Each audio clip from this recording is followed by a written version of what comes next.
Kudash. All right, we also want to give double honors to our apostle, the great millstone Ruel, and peace and blessings to the house of David the elect, man. And the reason why I got a smile on my face because of two things, man. First, we're in a very beautiful time, man. We're in a transition of powers, man. We are living 2nd Ezra 6 and 7.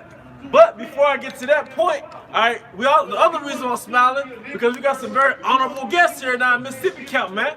We got the brother from Vegas, all right, we got the brothers from Birmingham, all right, we got the brothers from Memphis, okay? But we are out here in a very interesting time, man. All right, and we are here in the transition of kingdoms, man. All right, and what you see on television is Esau fighting to maintain his kingdom, man. I'm gonna open up real quick, 2nd Ezra 6 and 7. All right, we're gonna say what Jacob held the heel of Esau, right? So right now Jacob is pulling Esau's heel, but Esau's fighting to stay up in that womb, man. Yeah. We pulling him, man. Yeah. But Esau's fighting to stay. Nah, I ain't letting go of this, man.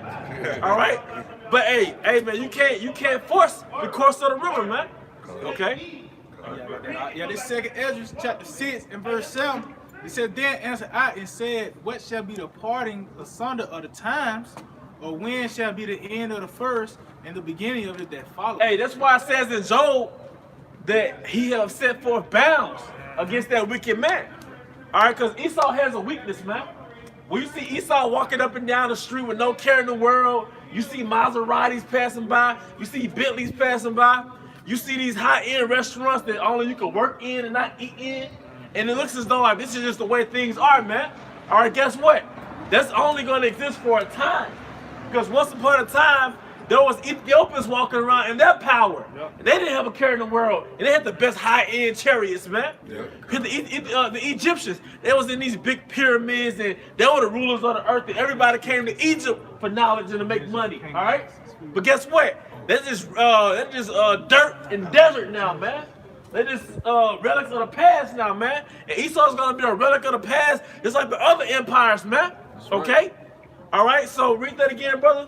This 2nd Ezra chapter 6 itself, it said, then answered I and said, what shall be the parting asunder of the times, or when shall be the end of the first and the beginning of it that follows? Yep, go ahead.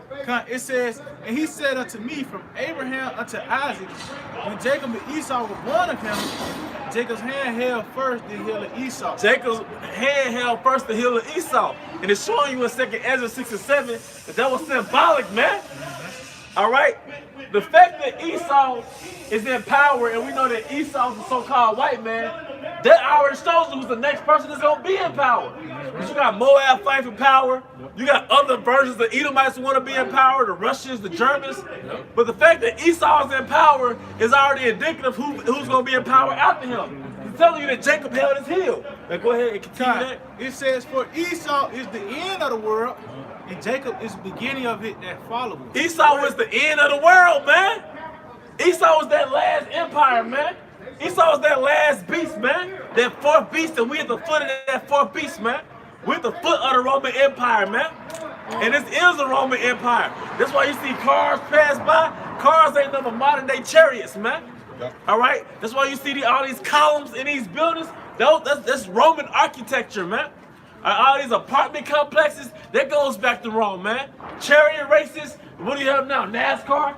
You have the gladiators killing each other, now you have a reenactment of that. Football, all right? You have this party lifestyle, all right? Monday, Moon Day, Thursday, Thor Day, Saturday, Day of Saturn, Sunday, Day of the Sun.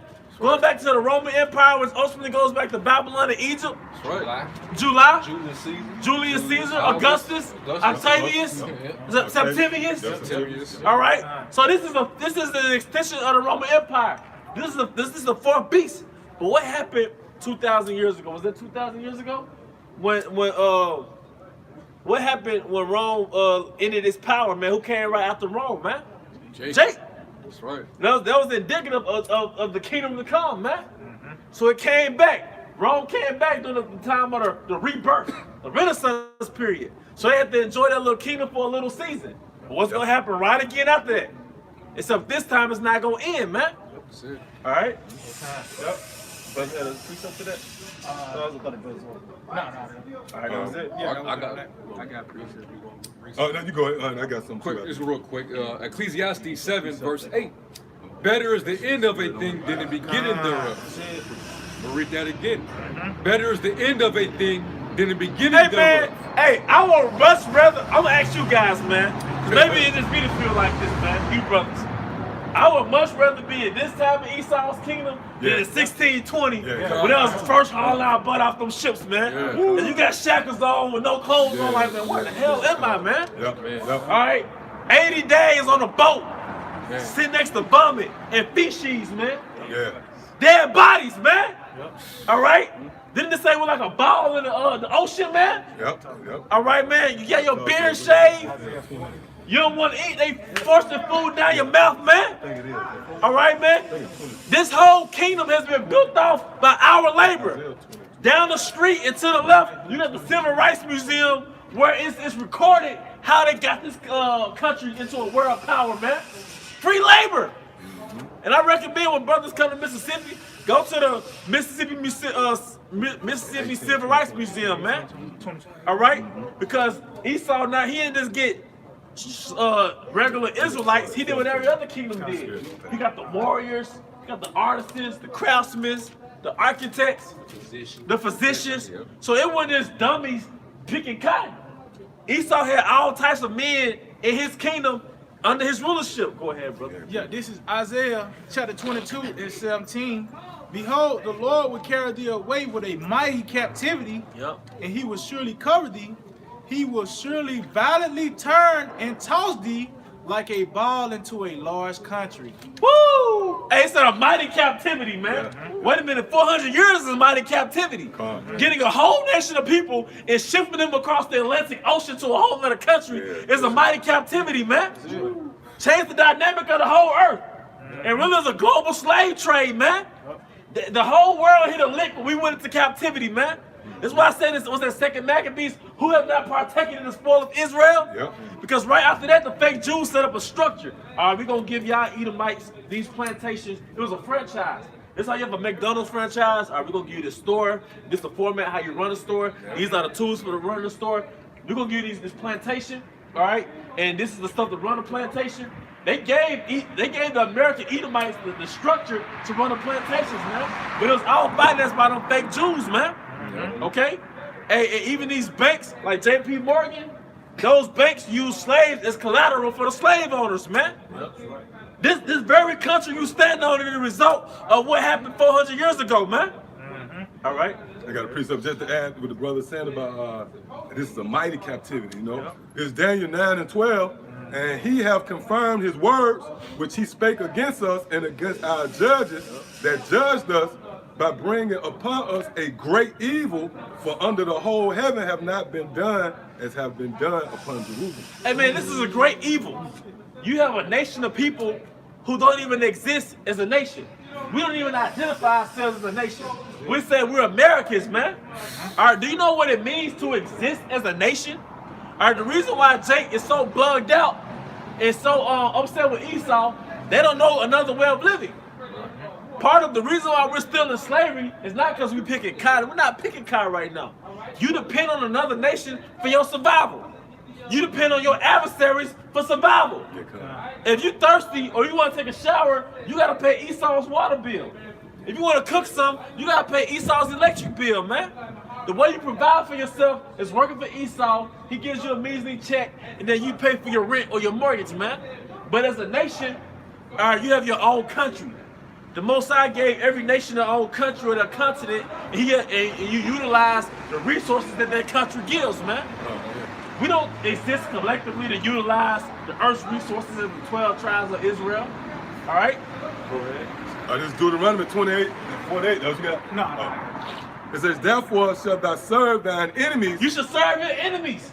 Monday, most of us gonna go to work with our enemy's shirt on our enemy's name on our shirt, man. Most of us gonna do that, man.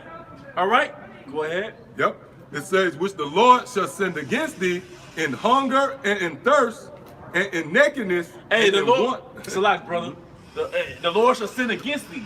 Psalm 17:13. Deliver us from the wicked, O Lord, which is thy sword. The Most High sent Esau against us for disobeying the law, statutes, and commandments, man. This is you ever got a whooping in the store in front of everybody when you was little? You ever got a beat down in the grocery store when you was little, man? This is the Most High's beat down to the 12 tribes in front of everybody, man. That's why everybody know the so-called Negroes went into slavery. Everybody know the so-called Hispanics got conquered by the conquistadors, and that's the reason why they speak in Spanish. All right, that's a butt whooping in front of everybody by the Most High, man. That's right. All right. Yep. And it says, and in want of all things. And in want of all things. If you want extra, you gotta do extra for Esau. All right. Even the illegal stuff. Esau gave you the illegal stuff. Yeah, You just can't get caught. But he gave you the illegal stuff. So whatever you want in this kingdom, you gotta go through Esau. We ain't got our own currency. All right. We don't got our own women. These American women. Yep. Don't know what the women they follow what Esau told them, man. Because part of going into captivity is you get your woman took, man. Yeah. You got your own kids. Yeah. Yep. Esau tell you if you want to homeschool your kids, Esau give you that curriculum. Well, this is what you gonna teach them. All right. Yep. It says, and he shall put a yoke of iron upon thy neck. Hey, first it was a literal yoke. Yep. We was literally walking around with a yoke on our neck, Yeah, man. that's right. Hey, man, you gotta let that resonate with you, man. Your foundation in this country is a man, but you was walking around with a yoke of iron across your neck, man. So you couldn't run away, man. A grown man with a yoke of iron across his neck. Getting depowered. That's what emasculated mean. They take your power away, man. That you sitting there watching your kids get sold out to another plantation, man. You sitting there, Esau drunk, it's Saturday, they had a banquet. Esau drunk off some damn whiskey, man. He drunk off some damn whiskey, and he looking at your damn wife, man. And he call her ass in, man. And what the fuck can you do, man? That's our foundation in this country, and we want to walk around like, forget about the past. Our foundation in this country is we getting depowered in this country, man. We losing everything, man. All right? Yep. It says, and he shall put a yoke of iron upon thy neck. And now that yoke of iron is you working every day to pay bills, man. You working paycheck to paycheck. You're not supposed to have a car note. Where's a chariot note in the Bible? Where's a house note, which is a mortgage, which means dead to a pledge? Because in the homeland Jerusalem, a pledge is like collateral. Yep. I give you this as a token that I'm gonna pay you back. All right. So you use your house as a pledge to the bank. But what does it tell you about buying a house with other men's money, man? Yeah.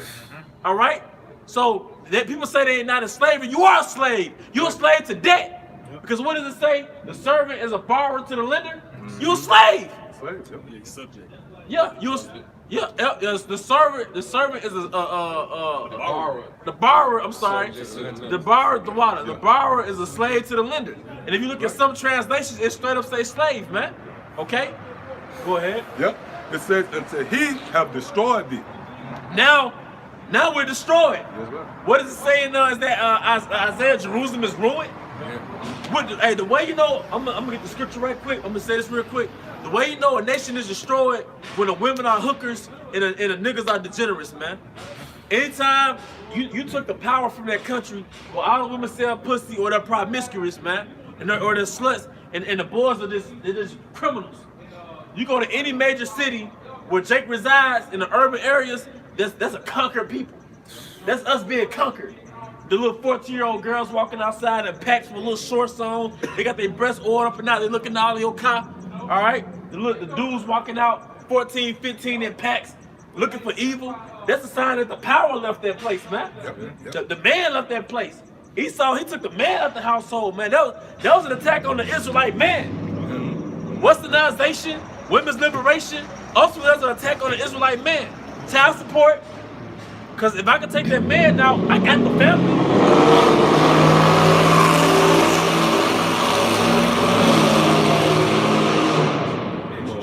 Spoke one of them niggas to existence. Yeah, that moment, yeah. That boy ain't going nowhere past 35 miles an Yeah, hour. is that what Well, it when people call shit, it's crazy. But Esau, now that I got the man out the house, I got the family, now what you got? Now what you got? The woman working for Esau now. The boy in jail. Boy 17, 18, the mama called the police on him, so he can't go to jail, so he won't get killed out here in the streets, man. All right? Or he up here working. He been hands and feet for some company, man. Or been a damn animal in a circus for Esau's entertainment. NFL, rapping. All right, go ahead, brother. Okay, if I may make a point. Yep. Yeah, Esau knew what he was doing to take the father out the household because the father is basically the connection between the family and the Most High. Yep. You go back to the order. You got the Most High, you got Yahweh Shai, you got the men, and then you got the women. When Esau got the men up out of the household, he took away that connection, man. Hey, as a matter of fact, let's get to the back this brother up. 1 Corinthians 11. Yeah. 1 Corinthians 11. Because, you got it, brother? I got a precept. Okay, go ahead with your precept. Yep. Yeah, this is Lamentations chapter 5. We're gonna start at 1, but let me just get to the point. Verse 3, it says, we are orphans and fatherless. Our mothers are as widows. And we are orphans and fatherless, man. What other nation is that talking about? Orphan means your parents are gone, right? Or fatherless means your parents are gone. Now, what happened to Jake, man? During the advent of heroin, the advent of 3 strikes rule, the advent of crack, child support, women's liberation, all those things took the man out the household, man. So it's like as though you're fatherless. And a lot of Israelite sons are statistically fatherless. Going back to the statement that was made earlier, the sign that your nation is conquered when the women are promiscuous and the boys out here running wild. Because that's a sign that the discipline has left. All right? And statistically, if you look up the result of a fatherless household with daughters, it's going to go into promiscuity. It's going to go into those early pregnancies and stuff, man. And it's going for the boys, it's going to go into the incarceration rate, man. So if that's the case, why does Esau put so much energy in keeping us out? Right. All right? It says, we have drunken our water for money. Yeah, you have drunk in your water. Your daily necessities that come from earth, you got to pay for it, man. Right. You gotta buy bottled water. And Esau got like 1,000 different brands of bottled water. Like that much more special, man. You look on the back and both say Coca-Cola, man. Yeah. Both came from the Coca-Cola plant. But not just water, your daily necessities. The Most High set the earth up to where every nation utilizes the earth for their survival, man. All right. Now when we go to the earth, we just found out about herbs the last few years. You go to the herbal store and buy little capsules. Yeah. You know, and, that's golden seal. Yeah. Look, a lot of us don't know how golden seal look. Right. Esau to section everything off. We gotta buy $10 for a thing of the capsules, but really half of the stuff in our backyard, man. Esau capitalized everything. Yep. You gotta buy your woman, take her out. It's our woman. It's her. And she look like us. With skin color, man. You gotta do all this stuff that really is it already belongs to you, man. All right, go ahead. You said, we have drunken our water for money. Our wood is sold unto us. Yup, and you build your house with wood. All right. You know, as a nation, we've discontinued from our heritage. We don't know how to utilize the earth for our survival, man. We depend on Esau. That's why the other nations, like even Jake over there in Nigeria, which a lot of them are Jake, they think they're Africans. They look at us like, man, y'all depend on the government. Y'all don't know how to live outside of that little system over there, man. All right. It says, our nets are under persecution. We labor and have no rest. Our necks are under persecution. Most of Jake in debt. Jake can't move because they didn't been to prison. You can't make moves after you left prison because you got the paperwork. But then if you got paperwork, you still got to survive. So how you going to survive? Now you got kids, so now you're in survival mode. You get desperate. So you kind of backed off into a corner. All right?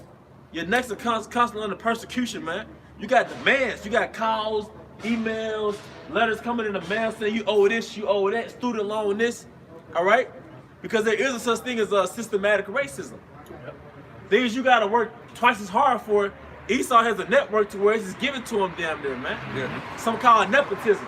Yeah. You know what nepotism is? When your uncle run a company, therefore you are already in the high positions. You know why we don't got nepotism? Because our uncle's on crack. Our daddy ain't there. All right? Go ahead. It says, we have given the hand to the Egyptians and to the Assyrians to be satisfied with bread. Yup. You have given your power to the Egyptians, and Esau is the Egyptians, man. Okay? And was the brother, oh yeah, we're going to get that in Corinthians. All right. This is 1 Corinthians chapter 11, verse 3.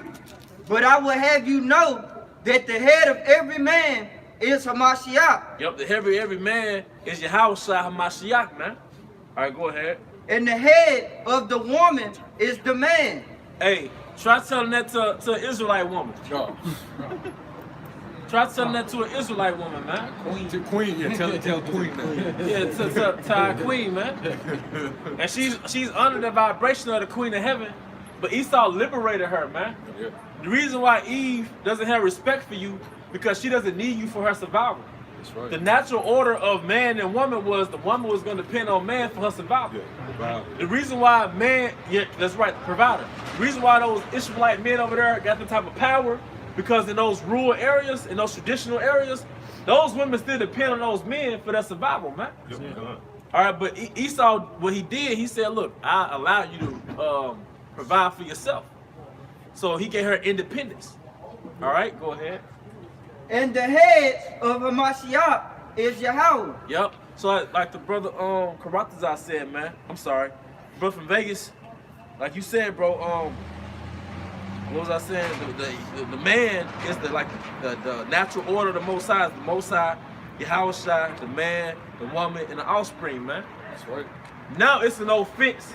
It kind of had that authoritative spirit with your woman. Yeah. It's like offensive to have that authoritative spirit, man. It's toxic now. It's toxic masculinity. Yeah, toxic masculinity. Yep. But you know how it's set up though? If you don't have that toxic masculinity, you're gonna have to suffer toxic femininity. Man. Because if you're not in rulership, she gonna overtake your position. It's a power game, man. You know? Alright. Because right now you got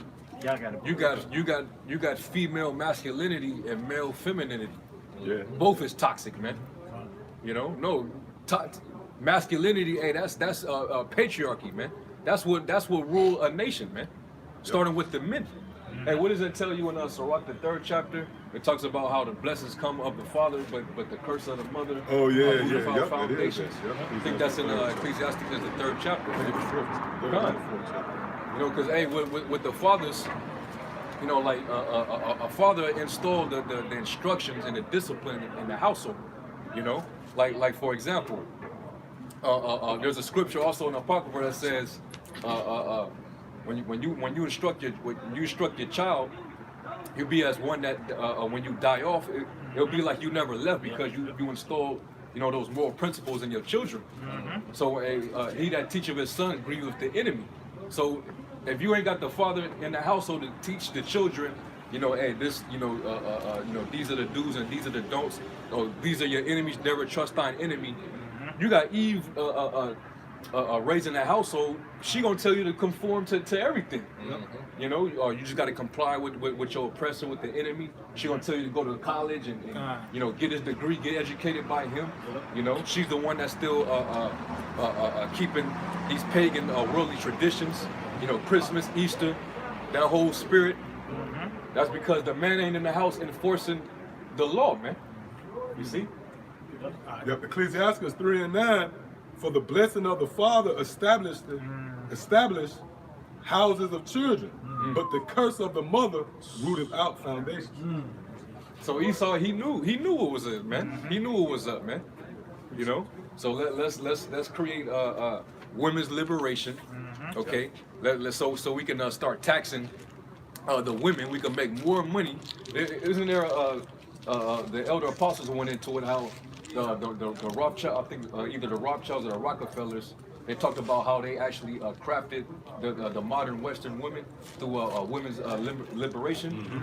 You know, they did that on purpose, man. You know, to destroy us, these people, man. And that's pretty much the devices of the devil, man. You know, Going all the way back to the garden. yeah. And the brother on the comment board got that precept for you. GMS Trinidad, foolishness of preaching humble. It's Ecclesiastes chapter 30, verse 3. He that teacheth his son grieveth the enemy, and before his friends he shall rejoice of him. Yeah. Yeah, because a woman by nature was set up to absorb. That's why, like, the baddest woman, you hear the story of the dude coming home from work, he vent his frustration through a woman, man. That's really why the woman now. You take your seed, you get popped, to take the pain, man. She's a woman set up to absorb, you know? But a man dishes it out. That's like even America compared to a woman, right? When you look at America, you got the shores and shit. You got ships coming in. Them like rides, man. America is an import. It's a woman, it takes in. It don't dish out, man. So a woman by nature is gonna be submissive. She's gonna be ready to just take whatever the fucking enemy gonna give her, man. That's why in Genesis, that's what happened. That's the blueprint right there. You know? Oh, go ahead, huh? Yeah, this is Ecclesiastes 42:11. It says, keep a sure watch over a shameless daughter, lest she make thee a laughing stock to thine enemies. Right, and that's your woman is your trophy. Your woman is an extension of you, man. They're like if you doing good, your woman decked. You know, but you folks be doing good, your woman got some busted shoes, some skippies, you know what I mean? Then that's gonna be a reflection on you, man. So, not read that again? It says, keep a sure watch over a shameless daughter, lest she make And thee. then when you go into this has an overtone of Israel to it, man. Why do you think the Lord was pretty much handcuffing Israel? That's why he said when you go into these lands, don't follow them. It's like you send your woman out there, hey, don't be hollering at these niggas now, you know what I'm saying? Don't be, you know, looking at these dudes. Because Israel is a shameless daughter, you know?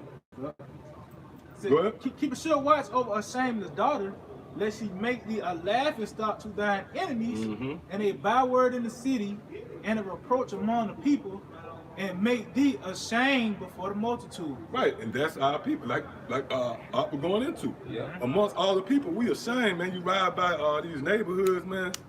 It's like the zoo, man. The proverbial zoo for these tourists, man. There go one of them niggas. Remember we saw the movie Menace to Society telling their kid, you know, when you come to America, that's one of the tourist sites, man. The fall from grace of the so-called Negro, Judah, man. You know, mainly in all the tribes, you know, but we on display as that's why the Lord said, for my name's sake, will he get us out of this situation, man. Because really, that's make a mockery. Oh, that's why the Lord said the Most High is not mocked, man. You know, so when you come up against us, that's a reflection of your how about shot. You know, you coming up against the apple of his eye. You see? Yep. That's what that was it on that. Give me Deuteronomy 7:6 real quick. Because see, who have seen such a thing, man? Hey, even the animals. What's that? Is that Romans?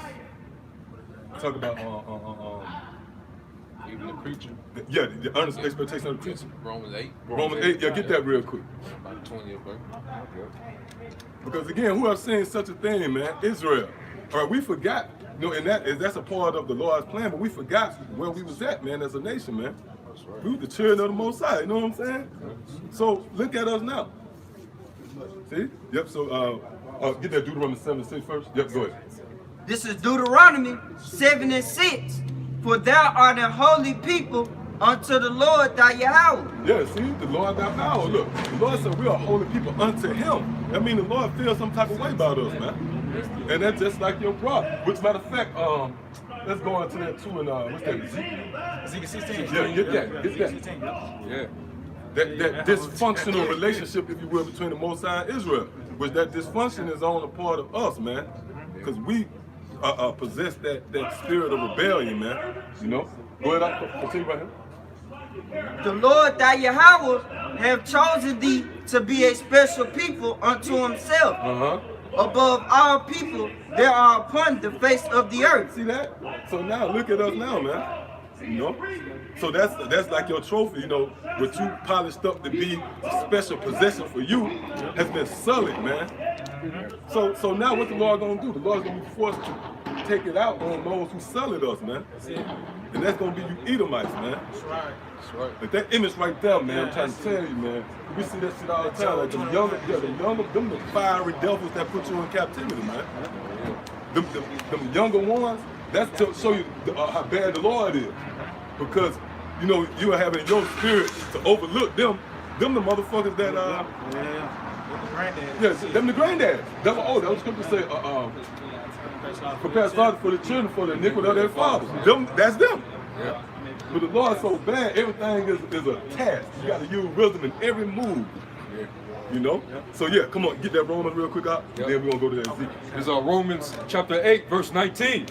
For the earnest expectation of the creature waited for the manifestation of the sons of the Most High. Yeah, so everything revolved around us, man, coming back, and that's why all the animals really rejoicing at us too, man. Yeah, that's spirit. Everybody, everything, all the creatures is in a bad position because we ain't empowered, man. Matter of fact, give me that real quick in Wisdom of Solomon 4. Is that Wisdom of Solomon? 4 and 23, I think. 24. 4 and 24. Yeah, because why? When we come into power, we're gonna establish the law, statutes, and commandments, which is gonna bring life, man. Esau brings death, man. The vibration of Esau is death. Everything you do, that death lurks, danger lurks at every turn here in Babylon the Great, man. You know, if you eat, the broad you pull, whatever you subscribe to out there, man, it leads to your death. Is that it? I looked at with Solomon before today. It's not like 20. Go to Ecclesiastes 4 and 24, I think it is. That's it. What did it say? They speak about the welfare of the earth. The welfare of the earth is the righteous. The one in Wisdom of Solomon? Go to 22, Wisdom of Solomon 4 and 22 or something like that. 6. Yep, I think that's it. You have to watch. Oh yeah, okay, yeah. This is Wisdom of Solomon, chapter 6 and 24. It says, but the multitude of the wise, Right, the multitude of the wise, go ahead, is the welfare of the world. is the welfare of the world. Meaning what? The elect. Go ahead. But who is going to be spearheaded about it? Go ahead. It says, and a wise king, Which is Yahushua. Go ahead. is upholding of the people. Is the upholding of the people. That's why when you read 1 Samuel, the 2nd chapter, it talk about the Lord raising up the poor, and they're going to be the pillars of the earth. Yeah, the pillars of the earth is we're going to hold up the earth, man. The earth is falling apart, man. Pursuing the Revelation 11th chapter. And who the counsel, man? You fucking devils, man. The so-called white man. Everything you touch, man. Like aqua going into you drink water, it's in plastic, man. That's poison, man. You can have a good diet. You walk out the door, you breathing in this shit. The carbon dioxide and the ball. That's the new thing. You breathing in ball, man. You breathing in ball, man. You know what I'm saying? Hey, it's like, what is that scripture in Sirach where it says all the principal things that we all need? Yeah, It yeah. talks about the blood of the grape. The grape, the flour, Yep. the wheel of the flour, Oh, the yeah, oil. yep. And all these things are good for the godly. For the godly. But for the ungodly, they're turned unto evil, man. And that's what Esau does, man. The things that you can use that's for the benefit of your body, Esau takes it and destroys it, Yeah, man. cook up dope with it and shit. Poppy seed, that's why they over there in Afghanistan. Mm-hmm. Yeah, so Esau, man, yep. The shadow of death, right? This is 2nd Esdras 15 and 6. For wickedness have exceedingly polluted the whole earth, Uh-huh. and their hurtful works are fulfilled. Right, yeah, that's bad because that's heavy because when you try to think of the work, like you said, you challenge anybody. Think of the most wickedest thing that you can think of. You might say, well, hold up, a man becoming pregnant. Well, Esau already did that, man. Yeah. Ain't nothing you can think of. This devil has exceeded. He didn't reach this climax, man. And even on a physical level, the wickedness even going up into the heavens, man. They shitting and pissing out in space. Yeah, go ahead. Huh? This Revelation 18 and 5, for her sins have reached unto heaven, Yeah, that's it. Yeah, go ahead. and the Most High have remembered her iniquities. Right, yeah. And so we jogging that memory of Yahweh Shema Shah, man. You know. As a matter of fact, let's get that real quick. Luke 1 and I got a quick brief. If I could say, like you were saying, Esau really the GOAT at that wickedness shit. He the greatest of all time. Yeah. Like He's a real GOAT. compared to all these other heathen nations. Yeah. That's why he gonna get the worst punishment. Yeah. That nigga have been the GOAT when it comes to the left hand side. Yep. hey, the wicked. Yeah. Like the wicked. This is the prototype. This is the wicked. It's a such thing. Jake do wickedness, but there's a wicked. There's a source of wickedness, man. All right. Esau is Esau is actually a fucking springboard. The springboard that propels wickedness out, man. You know? He's the generator. He's the generator. That's it. Yeah. He's the source. He's the and they tell you that the scriptures talk about that. But the seed, you see, you're going to the seed where it was planted, and the seed wickedness was planted. then it ultimately what? Grew into a green bay tree. It's on Psalm 37 chapter, man. And what a tree does, it overshadows. You know, and a tree extends itself out to you. Because if I can have a tree in my yard, but the branches don't extend, you can pluck the fruit from my tree from your yard. And that's why these other nations, they eat up Esau, because that tree has extended out throughout the world, man. That's why the Lord said he's gonna hew, the Lord hewing that motherfucker down, man. Yep, go ahead. That evil seed. This is 2nd Ezra 4. Now I start at verse 28. It says, but as concerning the things whereof thou asked me, I will tell thee, for the evil is sown, but the destruction thereof is not yet come. Hey, that show you that the Lord always give you a chronological. That's why the scripture talk about how that day is not going to overtake us like a thief, man. We pretty much got the layout. We got the blueprint, man. Scripture also talk about if the good man of the house knew what hour the thief come. We know the Lord coming and how he coming, man. And when he coming, we can't tell you the hour and the second and the date. But this the chronological order, so that evil is going to be sown. Then what's going to happen? He said, but discretion is thereof not yet. Yeah, the destruction ain't here yet. You know what I mean? Go ahead. If therefore that which is sown be turned upside down, and if the place where the evil is sown pass not away, then can I... Meaning what? America is a necessary evil. The wicked has got to be there. The Lord got to overthrow the wickedness first. Go ahead. Then cannot it come that which is sown with good. And that's the kingdom. So this place got to be here. So now you got to ask yourself, where is this wicked place? Where is this wicked seed, man? It's America. You know? And who is the driving force behind America? The so-called white man. Yep, go ahead. It says, for the grain of evil seed have been sown in the heart of Adam from the beginning.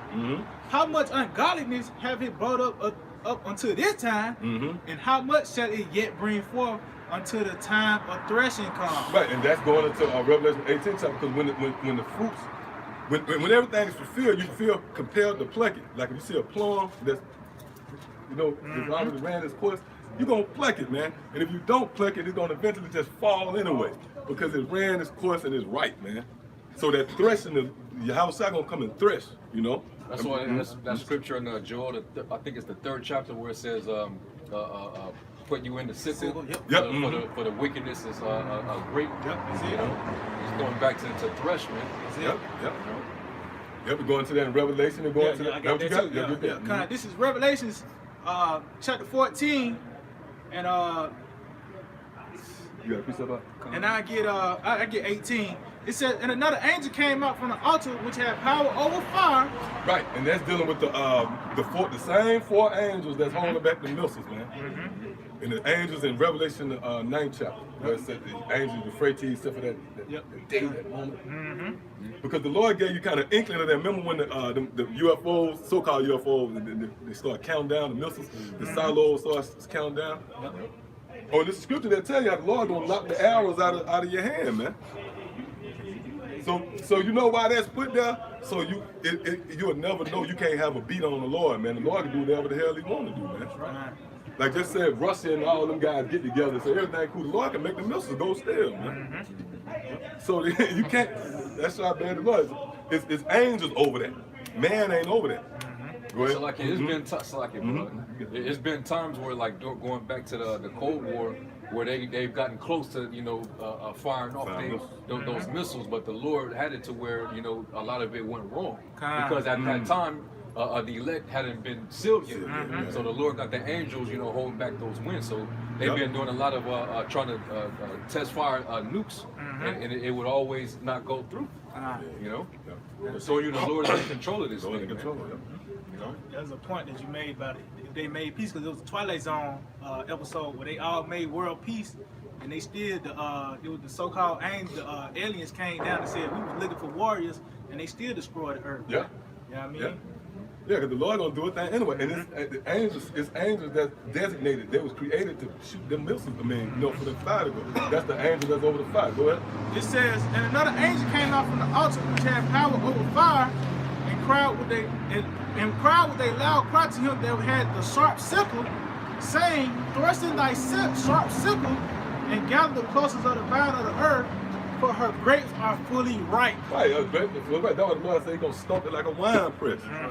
You know, because it's ripe now. Yep. And can I add to what you said too? Because when you look at the time of Egypt, and Pharaoh, his mind was made up that he wanted to let the children of Israel go. But the scripture says what? That the Heavenly Father hardened Pharaoh's heart. And because the Heavenly Father, he's the controller of man's mind, of man's spirit. You know, he controls his moves and his acts. Because whether or not they want World War III or whether they want it exclusively, the Heavenly Father is the controller of man's hearts, which is his mind, man. And it's going to happen because the prophets prophesied. The prophets prophesied it because it was written. Yeah. You know, it was written because the Heavenly Father is bound by his word. You know, so that's what the world has to look forward to. You know, whether they hear, whether they forbear. I had a precept for you too. This is the book of Joel, chapter 3, verse 13. Put ye in the sickle, for the harvest is ripe. Come get you down, for the press is full. The fats overflow, for their wickedness is great. Right. So get it. What's that? Ecclesiastes the 3rd chapter. Because just real quick, like the Lord is known as the husbandman, which is a farmer, and everything done for the farmer. If the farmer possesses patience, out of any occupation out here, a farmer has to be designed to be patient, man. Because everything is based upon seasons, man. With him, it's time when he plant, time he gotta wait. He can't say, well, okay, man, I got this, go right, make this play. None of that, man. He gotta wait till the harvest, man. So that's the spirit of the Lord. So the Lord is a season for the threshing now, for the plucking up. You know, go ahead. Yeah, the Ecclesiastes 3:1, to everything there is a season, and a time to every purpose under the heaven, a time to be born, a time to die, a time to plant, and a time to pluck up that which is planted. Right, and that's what it is. The Lord planted Esau, man. He planted this seed of wickedness, man. He planted them, and now he has ran its course. Now it's time for the Lord to pluck it up, man. Right. You know, ain't no way around it. Esau can come with stimulus packages, whatever the hell you want, man. Like the brother said, the Lord said, the Lord spoke it, so it's gonna come to pass. You can get that too. You got something? Yeah, get that real quick. It said the Lord have not spoken. Have the Lord spoken it? It's a couple of them. You can get the one in Numbers. You want the numbers? Okay, Yeah, get one in Numbers. Yeah, get the one in Isaiah. Yep. Oh, you got? Yeah, go ahead. Go ahead. You go ahead. Here's a quick precept. It says, this is the book of Revelation 18, verse 5. It says, for her sins have reached unto heaven, and Yahweh Bashem Yahweh Shai hath remembered her iniquities. Yep. That's that proud. Matter of fact, get Ezekiel 31 up to hold Ezekiel 31, and somebody get what's that? Psalms 37, 35. Because it reached up into heaven, right? That's a tree. Yep. So, and again, a tree overshadows, man. You know, it overshadows you. And the Lord compare us to trees. When you go into Genesis, that's why you have what's called a family tree. That's why we know that Israel. Matter of fact, what's that scripture? Damn, it was just on the top of my tongue. But they get that Ezekiel 31 first. I'm going to the trees, yeah. Yeah, Con, this is Ezekiel 31. We just started top. All right, Con. It says. Give me Isaiah real quick. I think that's Isaiah 25 and 8 real quick. I believe that's that. Because you got all this swarm of activity talking about who can come in on our inheritance, man. Come on, man. If I'm common sense tell you, if I got my own land, my own building, my family get the first dibs at that, man. Not just some guy, man.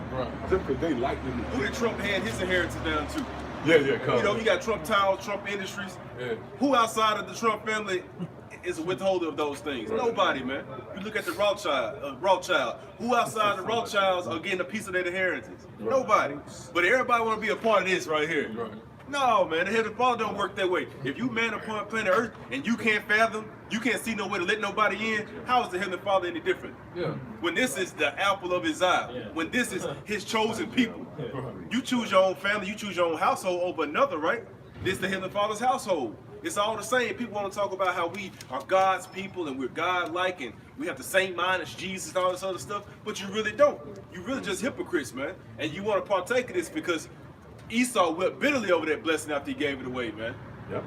Now they're weeping over it now, but they want to deny and lie and to try to weasel their way into it somehow. You want to play the victim now all of a sudden.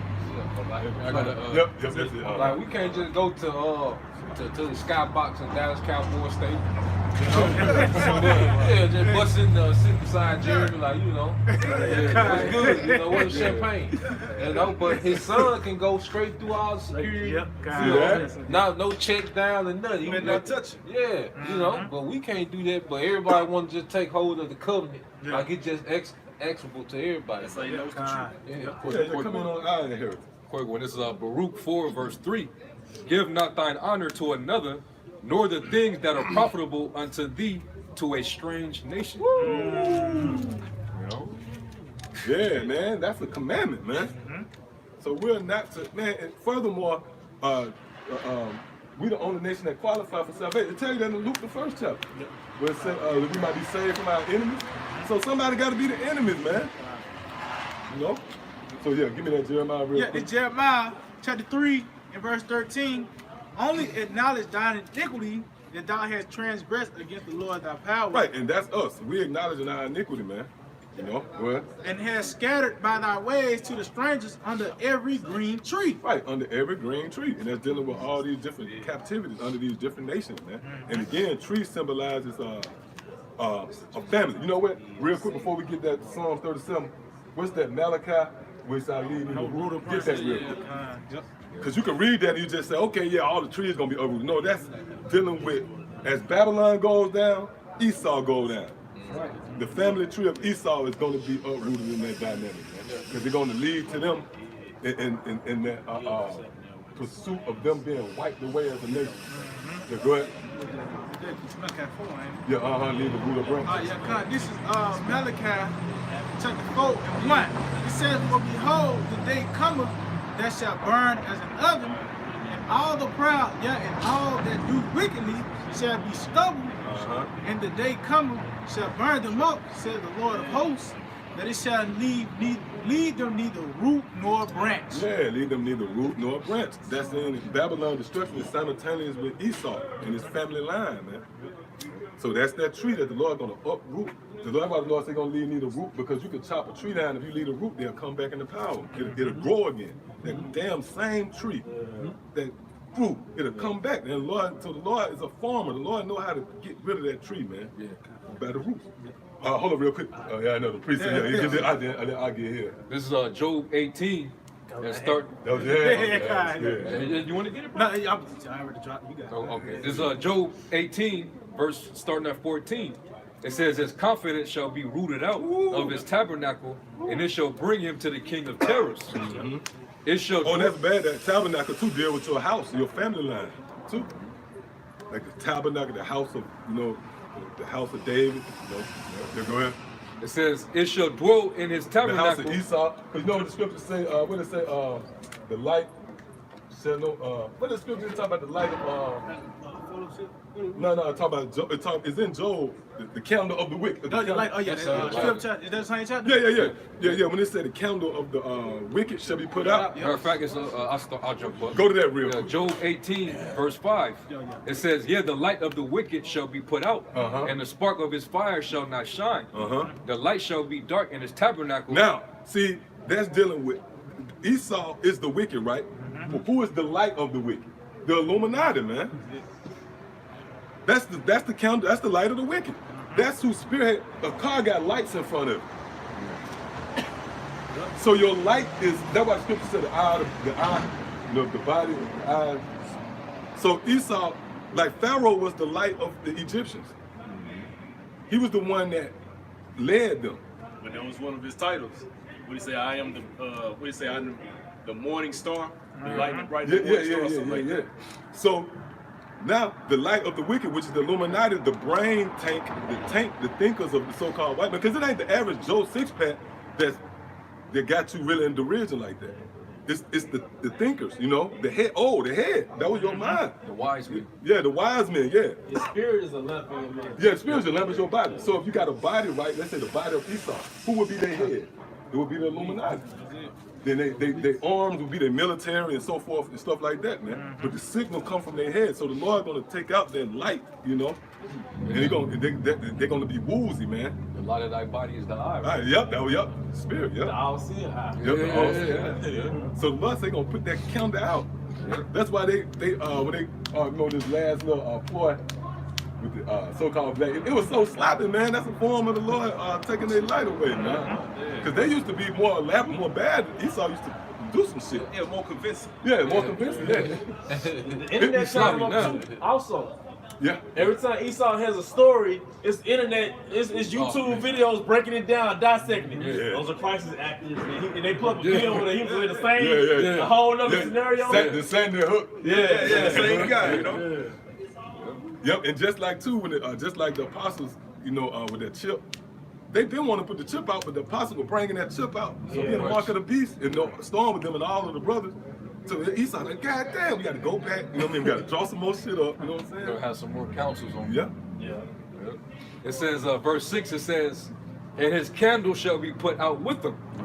I'll jump back down to verse 14. It says, his confidence shall be rooted out of his tabernacle, and it shall bring him to the king of terrors.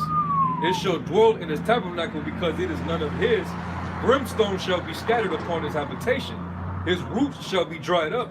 Beneath and above shall his branch be cut off. Right, and that's dealing with the family tree of Esau. This thing about families, man.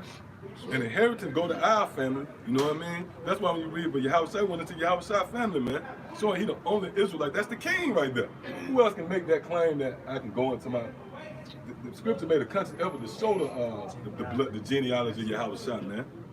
So you ain't gonna, so you mean to tell me you ain't gonna worship him? Because that go back to the Old Testament.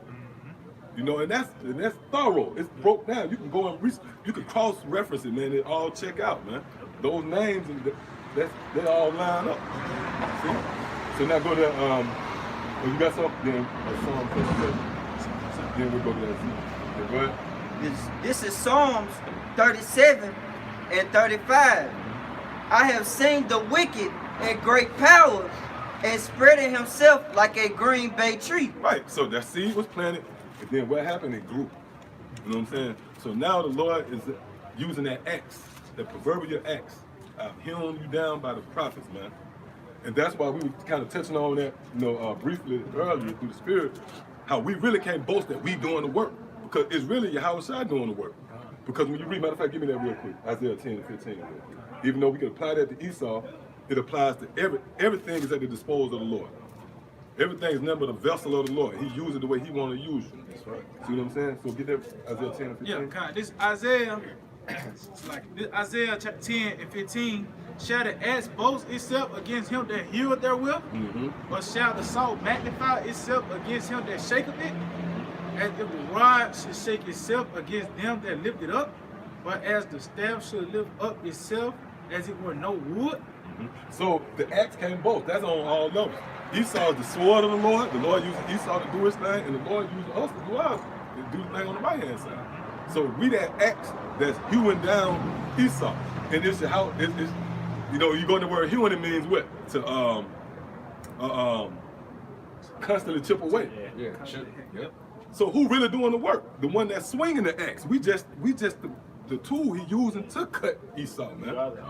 Yeah. Quick one for you. Hosea 6 and 5. Therefore have I shewed them by the prophets. I have slain them by the words of my mouth, and thy judgments are as the light that I might goeth say forth. I killed you by the gun. But the Lord said he hewn you down by the prophets. So he used the prophets to do it. Yeah, go ahead. That was it. Yep. Ezekiel 17 too. Yeah, get that real quick and go to that.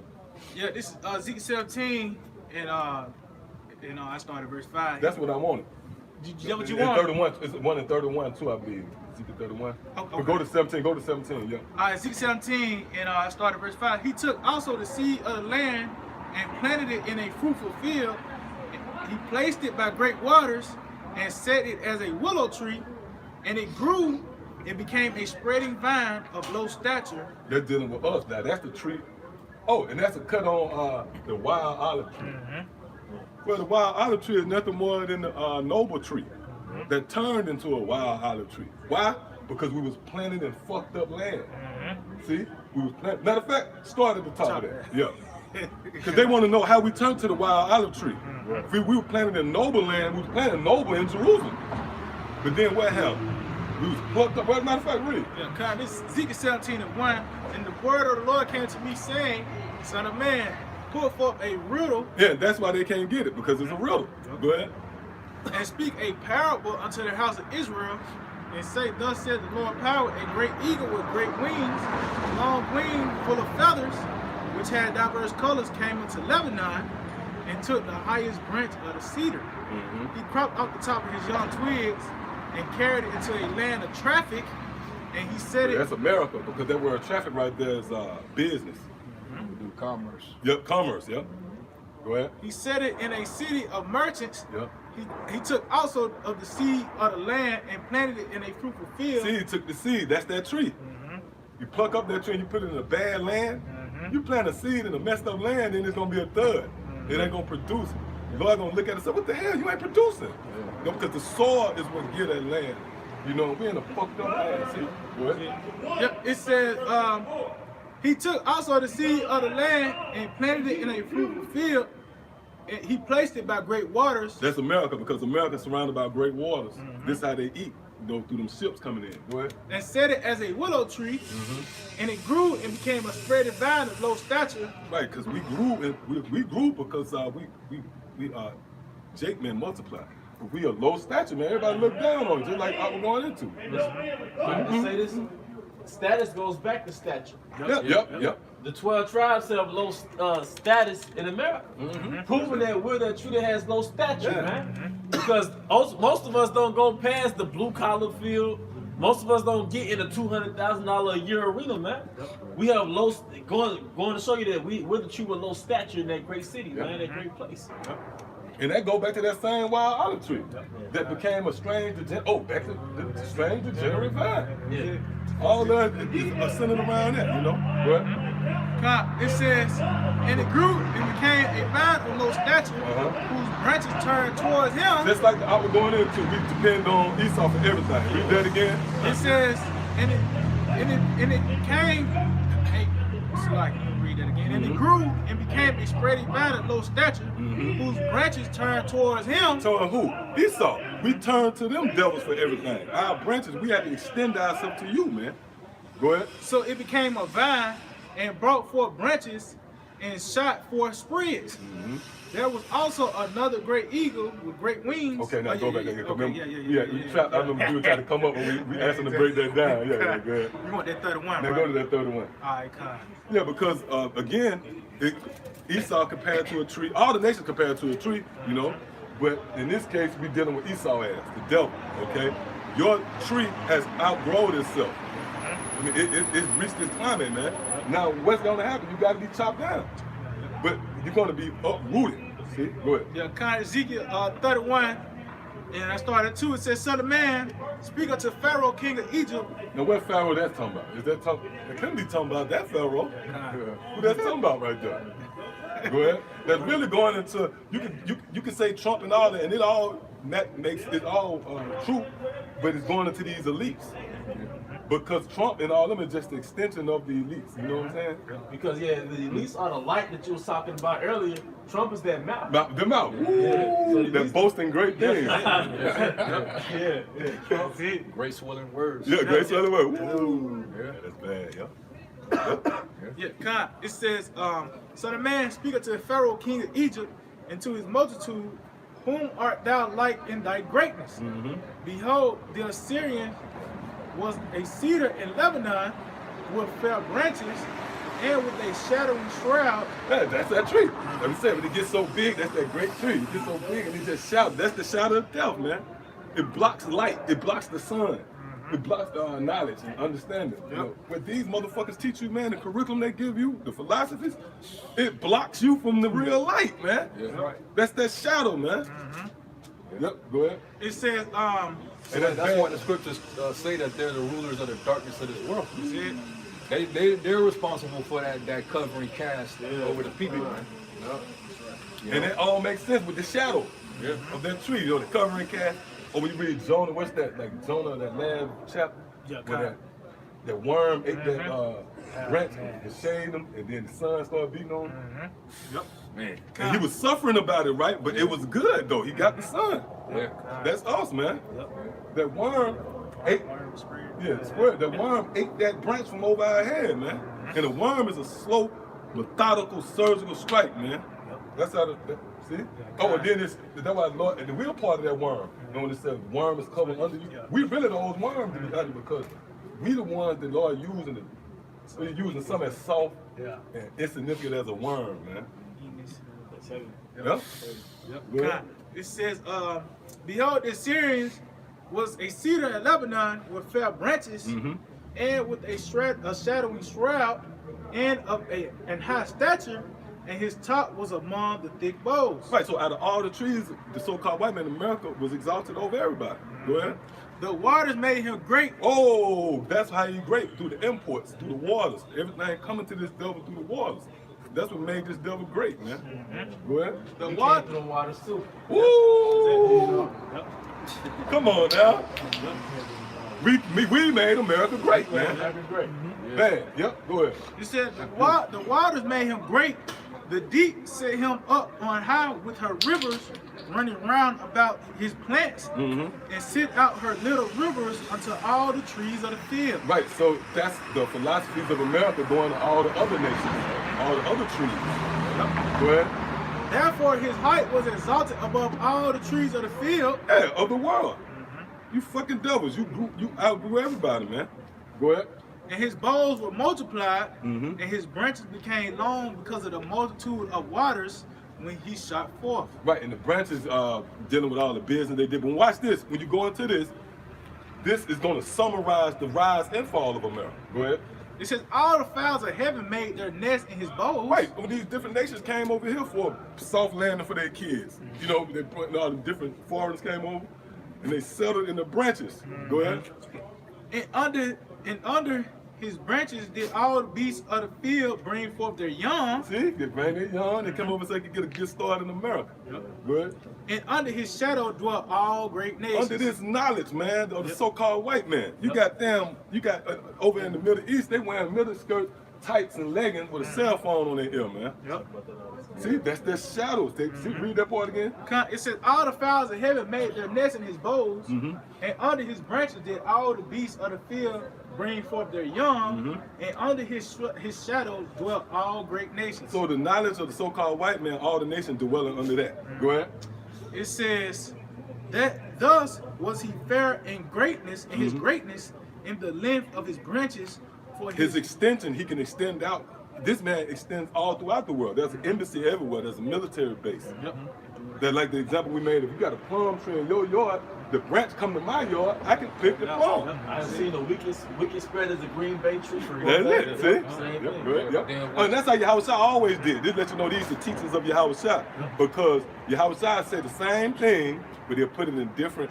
The kingdom of heaven is like a certain merchant, or the kingdom of heaven is not. It's the same story, but the Lord throw it out there like that. Go ahead. You know, I can say the influence. You know, that's why you hear people like when you watch RT, they talk about the American hegemony. You know, the hegemony is the influence, all right, of another nation throughout the planet Earth. You know, so you hear that Western hegemony or the American hegemony. You know, that's what these nations is bugging back up against. You know? And they're gonna go into that in this. Also in Habakkuk, the 2nd chapter, he ruled he transgressed by wine, therefore he's a proud man. Never keepeth at home, but enlarge his desires. Keep unto himself all people. And they go into what the proverb was named 7. Oh yeah, Proverbs 7. She's loud and boisterous and never stay at home. Because a lot of people read that, think that's talking about a woman. But when you know that prove that talking about America, when you get to the end of it, it say into a dark. Dark stripes. Go ahead. It says this verse 7. It says, thus was he fair in his greatness, in the length of his branches, for his root was by great waters. Go ahead. When the source, his land was over here, but his extension and his affluence spread throughout. Go ahead. It says the cedars in the garden of the Most High could not hide him. The fir trees were not like his boughs, and the chestnut trees were not like his branches. He's dealing with all the other nations. Go ahead. Not any tree in the garden of the Most High was like unto him in his beauty. Read. I have made him fair by the multitude of his branches. I have made him fair. Go ahead.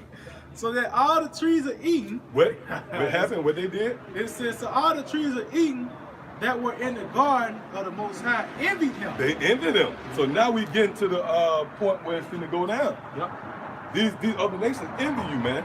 They mad. They fuel by you exalting yourself and separating yourself as if you the big dog, man. Yeah. Go ahead. It said, thus said the Lord power, because thou hast lifted up thyself in You height. proud, you lifted up yourself in height. See, even though we know a tree lift up in height, but the Lord going to a deeper meaning. You proud, you lift yourself up as if your ass is the reason why, according to your strength, you in power. The weakest motherfuckers on the planet Earth, man. Go ahead, huh? And he hath shot up his top among the thick boughs, Shot to the top of the ranks. Go ahead. and his heart is lifted up in his height. Woo! That sounds familiar. See, go ahead. I have therefore delivered him into the hand of the mighty one of the heathen. Oh, read that again. I have therefore delivered him into the hand of the mighty one of the heathen. Right, so the Lord delivered him to the hand of the mighty one of the heathen. And really, when you go into that, that's going into Russia. Because Russia is going to be the spearhead, even though it's not going to just be Russia. But that's the balance of power. You know, when you look up that term, that's two big nations jacking for position. The Lord set that scenario up. So the Lord got a mighty one of the heathen, right? Go ahead. He shall surely deal with And him. they're going to surely deal with you. Go ahead. I have driven him out for his wickedness. Read. And strangers, the terrible other nations have cut him off. Oh, that's happening. They cut off for an example, the American dollar. That's being cut off. They cutting that branch off, man. They cut. See, this the scripture breaking it all down. That's it. You know, go ahead. It says, and the Fall strangers. of Assyria. That's it. Yep, go ahead. It said, and the strangers, the terrible other nations have cut him off, and have left him upon the mountains, and in all the valleys his branches are falling, and his boughs. All his connections. Again, a branch is how you extend to somebody. So all your connections falling. You branch it out. That's the Lord breaking it off. Go ahead. And his bows are broken by the rivers of the land, and all the people of the earth are gone down from his shadow and have left him. Yep, go ahead. It's like, and you seeing how it's playing out. Yeah, right you now, see man. that. You see that playing All out. man. Esau's allies are all starting to become his enemies now. You know, the European Union nations are starting to turn against the whore now, man. You know, leveled, yeah. You know, like it says in Obadiah, man. Those of that confederacy have deceived thee. Man. Yep, that's it.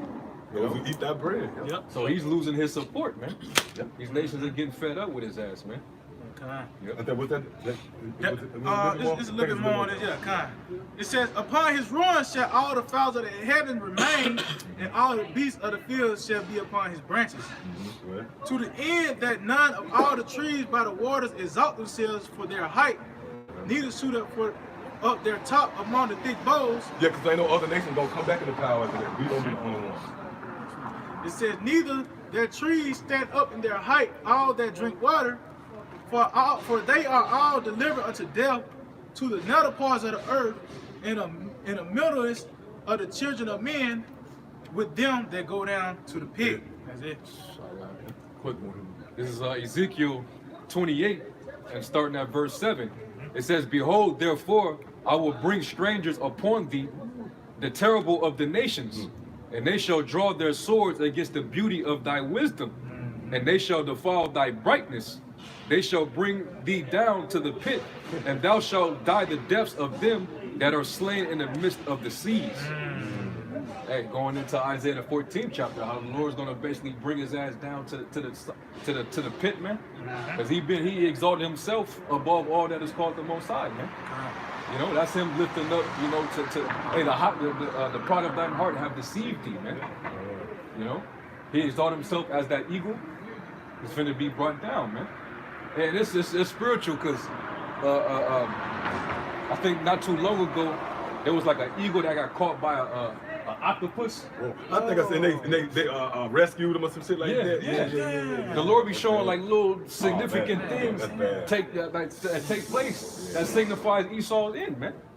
8 arms, different arms. and Like shit. Charles from every side. Ooh, tails on every side. Yeah. 8 arms. one source with a lot of different arms. That's man. That's bad. Probably look up octopus, man. Yeah, man. I found a nugget in that. Yeah, Ezekiel 17:24. And all the trees of the field shall know that I, the Lord, brought down the high tree, have exalted the low tree, have dried up the green tree, and have made the dry tree to flourish. I, the Lord, have spoken and have done it. Hey, could I say too, that bang said dried up the green tree, taking the life away from this place. This place dried up, man. And simultaneously, the Lord is, we was dry. I tell you that in Ezekiel. Now the Lord's giving us life again. Because that's what got to happen when one go down, somebody got to come up. Like a seesaw, you know what I'm saying? This is Psalms 58:10. The righteous shall rejoice when he see the vengeance, and he shall wash his feet in the blood of the wicked. So that a man shall say, verily, there is a reward for the righteous. Verily, he is Yahweh that judgeth in the earth. And that's the promotion of violence or lack thereof that Vocab Malone's talking about GMS promotes violence. What does the scripture say, man? Hey, because the scripture says to do what? To wait ye upon me until I rise up to the prey. And here the Father, when he sent his only begotten Son, his vesture is going to be as though it was dipped in blood, man. You got to put these pieces of the puzzle together. And you look at the people in the world today, do they deserve to live or do they deserve to die? When you go according to judgment, it's really cut and dry. You know what I mean? But it doesn't make us terrorists. It doesn't make us murderers. It doesn't make us homicidal. Those things don't make us that. The scriptures say to do good and ye shall live. To do evil, then ye shall perish. It's really simple, man. That's why we don't pity the fool. We don't pity those that do evil and those that do wickedly, man. Because their judgment is already written. If the scriptures say command you to treat your brother well, and you do the opposite, well, sorry for you. The scriptures say don't commit adultery. You slip up and you do it, sorry for you. You know? And it's good, brother, because Esau, they got the death penalty. They got laws, you know, and somebody break them, you know, and you be convicted, and then you eligible for the death penalty, they enforce it, man. So now all of a sudden it's a foreign idea, and we bring it up. And furthermore, they're talking about we terrible, we just ran. That sounds like a horror movie, man. Yeah, straight up, I'm gonna wash my feet in the blood. They tell you that in Ezekiel the 2nd chapter. This book is a book of mourning, lamentations, and woe, man. It's a mixture of everything. Yeah. It's stories, you know the story with, I forget her name, she nailed the peg through his temple, man. Them gruesome stories, man. Like Jael, Yep, Book of Judges. Yeah.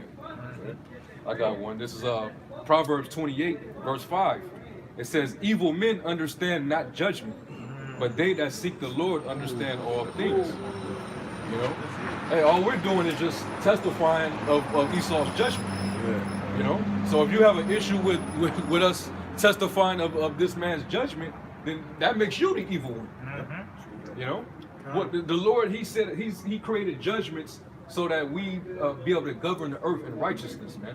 You know, like the scriptures say, if a man shall lie with another man as he lied with a woman, both of them have committed abomination, they should surely be put to death. Why is the judgment is for them to be put to death? To put away evil from among Israel. That's right. Hey, because you see what happens when you promote it. Just recently, Dwayne Wade is in an interview saying that his son is braver than he is. Look at that shit. Because, you know, he's seen him since day one. Now he's seen to where she has become. That's madness, man. Hey, because when you look at how you uproot wickedness and evil out of Israel, that's how it starts right there. When you don't have nobody who stands up to nip it in the bud, there's a lineage and a generation after generation after generation of completing other wickedness, man. And there's no excuse for that. Perfect example, Queen. So you can't justify no evil coming upon a family, you know? Not that we'll do it, but when the Heavenly Father send these spirits, these angels out there that are seeking vengeance, you won't really feel sorry when they get caught up in that, man. And and that shows you how the mind of Israelite man has perished, because your son carries on your legacy, your lineage. But if you cheerleading for your son to be a damn faggot, Alright, okay, what if something happened to the older son and all you guys are faggot left as a son? That means your lineage in when you die. I'm gonna tell you that know? your son vex your enemies, man. Like, you know, you leave your son back and he look like you, he got your characteristics and all that. That's why these women be so mad at your son and shit. She thought she got rid of you. The Lord played a cruel joke. I'm still there. He bossing you around like me and shit. Oh, like that Twilight Zone. The robot. Yeah, that was a bad Twilight Zone. Yeah, but just to give y'all an inkling of it, right? This woman, she had an uncle named Uncle Simon, and he was like this cruel uncle and shit. But she was caretaking for him just so she could get the inheritance. And he was an asshole. He'd be like, go make my tea, the insulting and shit. So, but he'd always be down in the basement. He'd never let her come. She was wondering what he was doing. This motherfucker down there creating a robot, right? Like a replica of himself. And because then, for when he died, right? So he ended up, right, dying and shit or whatever. So she thought she was straight. The dude came over there, gave her the will, said, you got the house, you got everything. The people dressed up, ready to go out. So he said, but there's one clause. Your uncle wants you to take care of his robot. That's it. You know what I mean? Man, she got the robot up there, man. This motherfucker had a voice just like him and shit. Wanted teeth. He wanted teeth. And this motherfucker to have a cane, right? So the robot fell. You know what I mean? And then the robot ended up getting a cane too. Hey man, the bitch just, hey, but like I said, that's your son. That's what your son do for you, man. When you gone, your son is the continue of your legacy, man. That's right. He gonna be just like you, man. You know? I got a quick one. This is Ciroc. This is from the brother GMS Trinidad. It says Ciroc 34:4. It said, though his father died, yet he is as though he were not dead, for he had left one behind him that is like to himself. See that? And I can attest to that, man. Like my little one just like me, you know what I mean? Look like all that. And the mom thought she got rid of it, but she didn't. And I'm pretty sure he bossing her around. You know what I mean? He probably just like me. You know what I mean? Come on,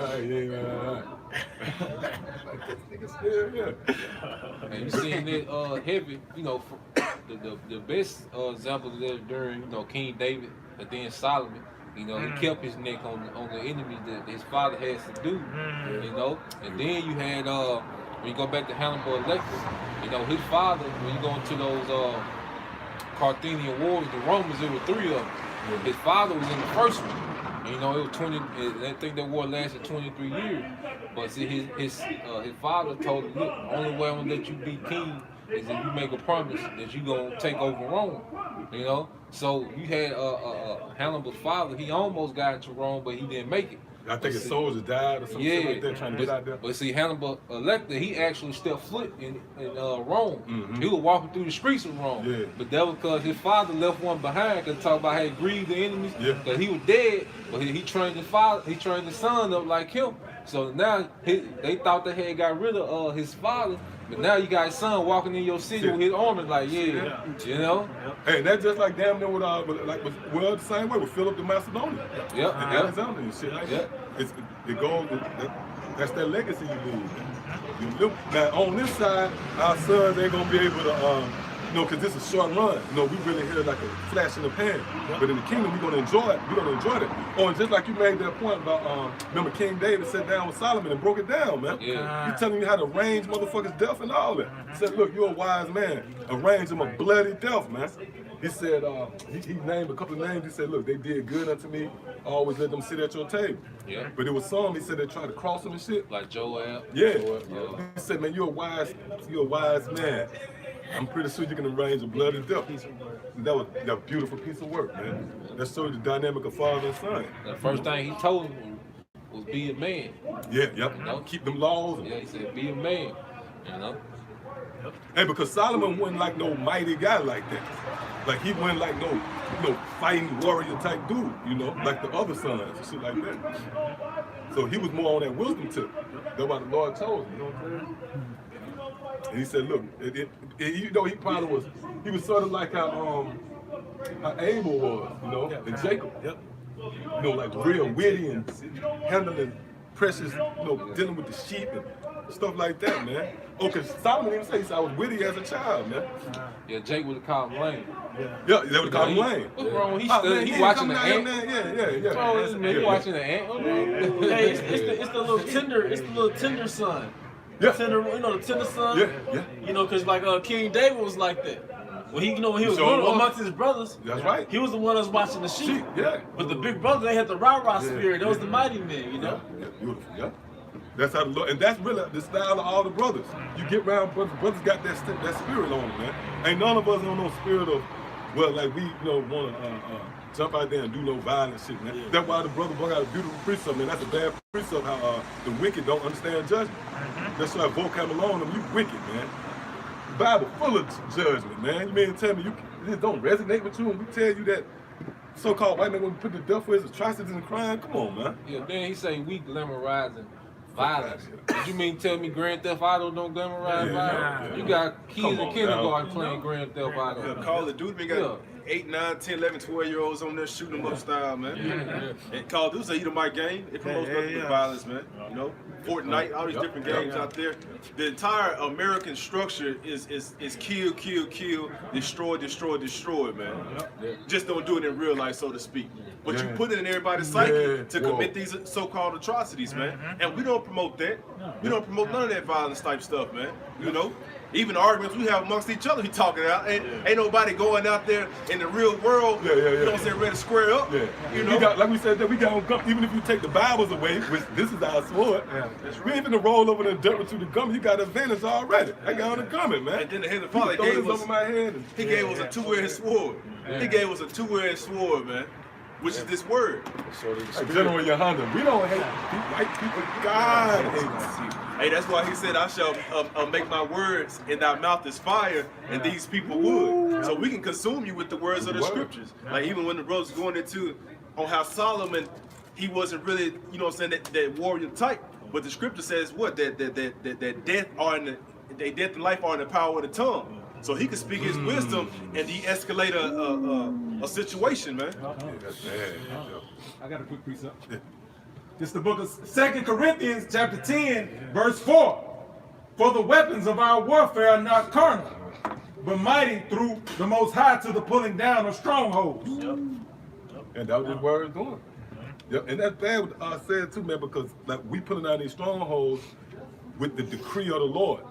Like when you got power, you could be the weakest guy physically, but if you got the power of the pen, so to speak, I'm gonna just give this nigga life. You know, and then boom. I got the power to put you in death, man. That's why you look at the Edomites that own the NFL, all the different NFL teams. Yeah. They ain't kicked the ball, caught a ball, threw a ball. Yeah. But they got that power. Yeah, they got that structure. They got that wisdom on how to run a corporation. Because each team is nothing but a $1 billion corporation. That's it. You know? Got the power of the tongue to cut a guy, like, no longer lead you, bro. You know what I mean? I got the jurisdiction to do this. Hey, if I could just say this right quick, that's why it says in Wisdom of Solomon 6, for wisdom bringing forth the kingdom, man. It starts with the wisdom. Hey, and then King Solomon went into the specificities of that wisdom, man. Hey, Wisdom of Solomon, 7th chapter. I was just thinking that. Get that. Start at the top. That chapter, man. Because when we're getting our heritage back, these are some of the things that come along with our heritage, man. Yeah. We're not going to be Western Israelites in the kingdom, man. We're going to be in a whole different vibration. Yeah. Okay. And we really can't even process that, you know, and these bodies is only so much that we can get. And that's the spirit of the Lord, though, keeping us on the edge of our seat, you know? So we can just keep fighting because it's something about that sense of surprise. Like, you know, even when using the word, you get a surprise, some back of criminal. I don't want to even use that example, but you know, just the element of somebody having a surprise on the day. You know, oh shit, working to get to it that day. Well, that's up. God. Yeah, all through spirit, all of us can jump in there and break it down because it's a lot, you know. Yeah, Khan. Yeah, this Wisdom of Solomon 7 and 1. Oh, there's one point I do want to make about Wisdom of Solomon 7th chapter. It actually tells you that there's a trade-off for wisdom. Yeah. It's like, you know, it's a sacrifice to get wisdom too, and they're going to go into that. Yep. Wisdom of Solomon 7 and 1. I myself also am a mortal man, like to all, and the offspring of him that was first made of the earth. I'm Adam. And it's heavy because the lineage literally we know is literally him, but then actually his genealogy goes back to Adam. You know? Yeah, because really we were going into that today about you when the scripture we talking about the children gonna be blessed. Blessed will be your seed forever. That's you. Coming back. You know what I mean? That's, he the offspring of Adam. That's him. It says, Oh, and I can say too, right? That's heavy because why would he have to make the point? Why he got to convince you he's a mortal man? This is a cut about Yahweh Shai when you really pay attention to it. We know you're a mortal man, Solomon. So what are you really saying here? He's pleading that case about Yahweh Shai right here. You read that again, because everybody say, oh, he can't. Oh, he was a virgin birth. So why is Solomon shouldn't have to tell you he was a mortal man? So why is he making the conscious effort to tell you that? Because he's really speaking vicariously, if you will, through Yahweh. This is Yahweh Shai speaking through Solomon, man. But that's too heavy for if you try to break that out on a Christian. Like, oh, hold up, I'm gonna give you the scripture what the Lord Himself said. They're gonna say, no, that was Solomon. Right. Thank you. That's why this is a secret place, man. That's it. Yeah. All these brothers up there understand perfectly well what we talking about. When you ear hustlers, you be like, these are the craziest dudes I've heard in my life. Yeah, go ahead. God, this Stay away from them, dude. I don't want you, man. Yeah, go ahead. Wisdom of Solomon, chapter 7 and 1. I myself also am a mortal man, like to all, and of the offspring of him that was first made of the earth.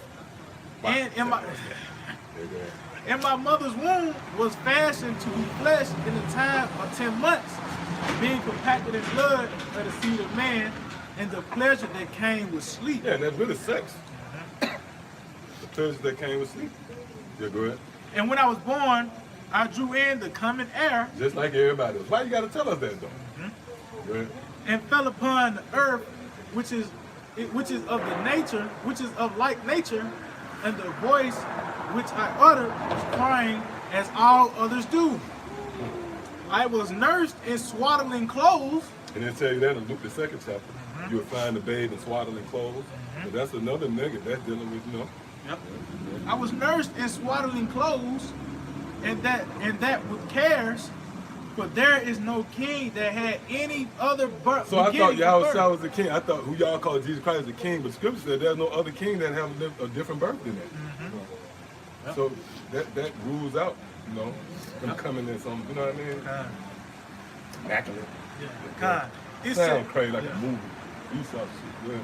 it said, for all men have one entrance unto life, and the light going out.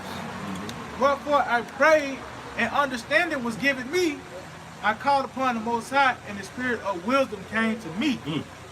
Oh, so like, remember when he first became king, and he basically prayed to the Lord. You know, the Lord asked him, you know, what was his request, and he asked for wisdom. The Lord, like, you know what? Because you asked me for wisdom, I'm gonna give you everything else. Bring it forth a kingdom. But you have to have the wisdom in order to have all the other stuff.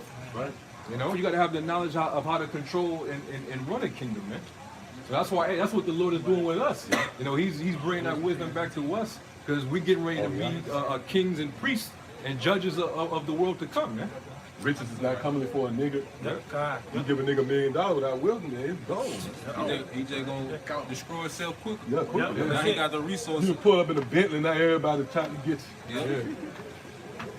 God. It says, I prefer her before scepters and thrones, and esteem riches nothing in comparison of her. Yep, he said he prefer her before scepters and thrones because wisdom, you know, comes before that.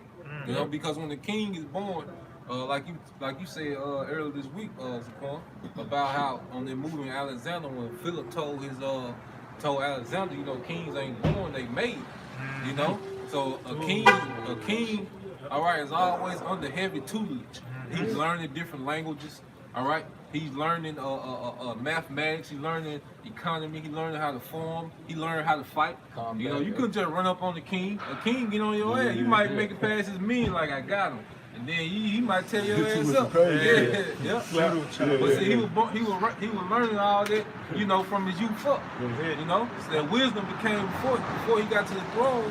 He had to go through a stage of obtaining wisdom, man. And that's what we doing. That's the process we in. Yeah. I gotta bring this up real quick. That Golden Child movie tell you that. Yep. Golden Child. Yep. Yeah, this wisdom of Solomon 6:20. Therefore, the desire of wisdom bringeth to a kingdom. If your delight be then in thrones and scepters, or ye kings of the people, under wisdom, that ye may reign forevermore. Yeah, it's important to run a kingdom with wisdom. See, Esau ran his kingdom with wisdom, but it was left hand Left side. hand, I was just thinking that. It was based on deceit. And what's happening is the Lord, he got a leak in Esau's wisdom. It's seeping out. You know, that's why he's false flag getting tacky.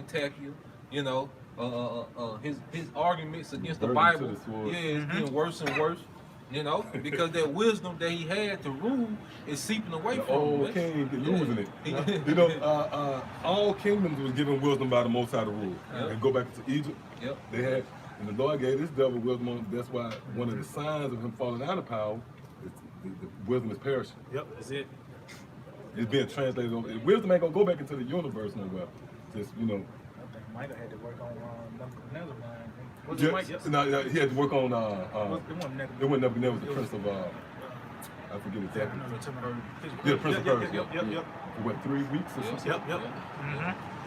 Yep. This Wisdom of Solomon 7 and verse 9. It says, "Neither compare I unto her any precious stone, because all gold in respect of her is as a little sand, and silver shall be counted as clay before her." Yeah, because it's material. See, wisdom is living. You know why wisdom is compared to what? Breath. You know, because with wisdom, you know, you can create life. You know, you can create. You see, these things by themselves don't do nothing. We can have all the gold, but we don't know the uses of it, the wisdom of it, the knowledge of it. Then we just got a bunch of gold, man. It really has not no value, man. Hey, can I say something real quick? It was me and you, and they said, okay, somebody get the gold, somebody get the wisdom. I get the wisdom because I'm gonna eventually finesse you out the gold. Yeah. You know? You gonna have to come to him. Yeah, you gotta come to me for this. I'm gonna tell you what to do.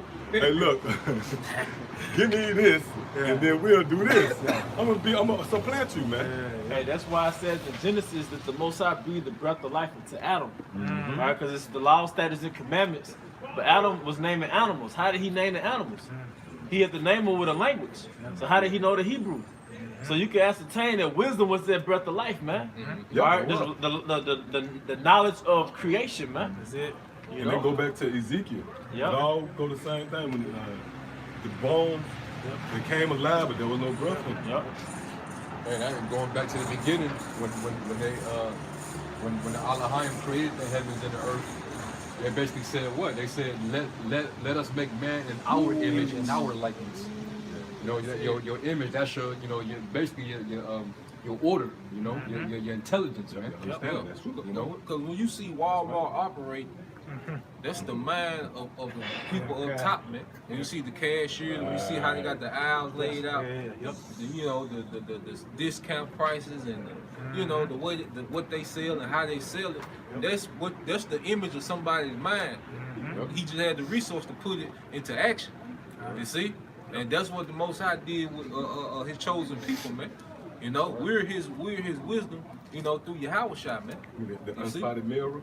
Yeah, Wisdom is the unspotted mirror because wisdom is a reflection of you. Yeah, You know, yeah. that's why the scripture talk about the image of the beast. But that's what he's pushing out. You know, his understanding, his curriculum. The westernization. Westernization is the philosophy, the mind of Esau. You know how I got that movie Think Like a Man? Well, think like a so-called white man. Right. That's his image. Yeah. That's his mindset, man. An image is like a replica. Now you have the other nations on the other side of the world with the suit and tie. They liberating their women. Democracy. They have democracy. All right, they're thinking like a so-called white man. You know, their image. And to prove that too, when you read Hosea the 5th chapter in your house, the Most High said he's gonna hide his face. Scripture tell you, no time have any man ever saw the Lord's face. So what that's talking about? That's talking about this knowledge. The Lord hid his face, he hid his image. And then knowledge from Israel. And that the Lord had an overtone of that too, because you know when the Lord told Philip, even though he was talking about the physical, but if we going into the knowledge too, if you seen me, you seen us talking over their head, man. Hey, real quick. This is from the etymology dictionary for the word image. It says you go down to the Latin, imaginem, nominative imago, copy, imitation, likeness, statue, picture, also phantom, ghost, apparition, figuratively, idea. Your ideology. So really, when you go to what that is, get St. John 14. And that you saying with the Walmart thing, that was the idea. Yeah, the ideal, man. Hey, like this current empire is just the image of the ancient Roman Empire. Yeah. Westernization is about Epicureanism. Yep. Being comfortable. Yep. Pleasure. Sensual. Carnality, man. Yep. And we them spiritual That's Esau's stoics. way of life. Yeah, You know, he's a yeah. fornicator, he's a profane person. That's Esau's. Don't want to see a stoic though. Do as thou wilt. Do as thou wilt. You know? You guys, 14 and 15. yeah. This is St. John 14 and 15. 6, 14, 6. This is St. John 14 and 6. Yahweh said unto him, I am the way and the truth and the life. Yep.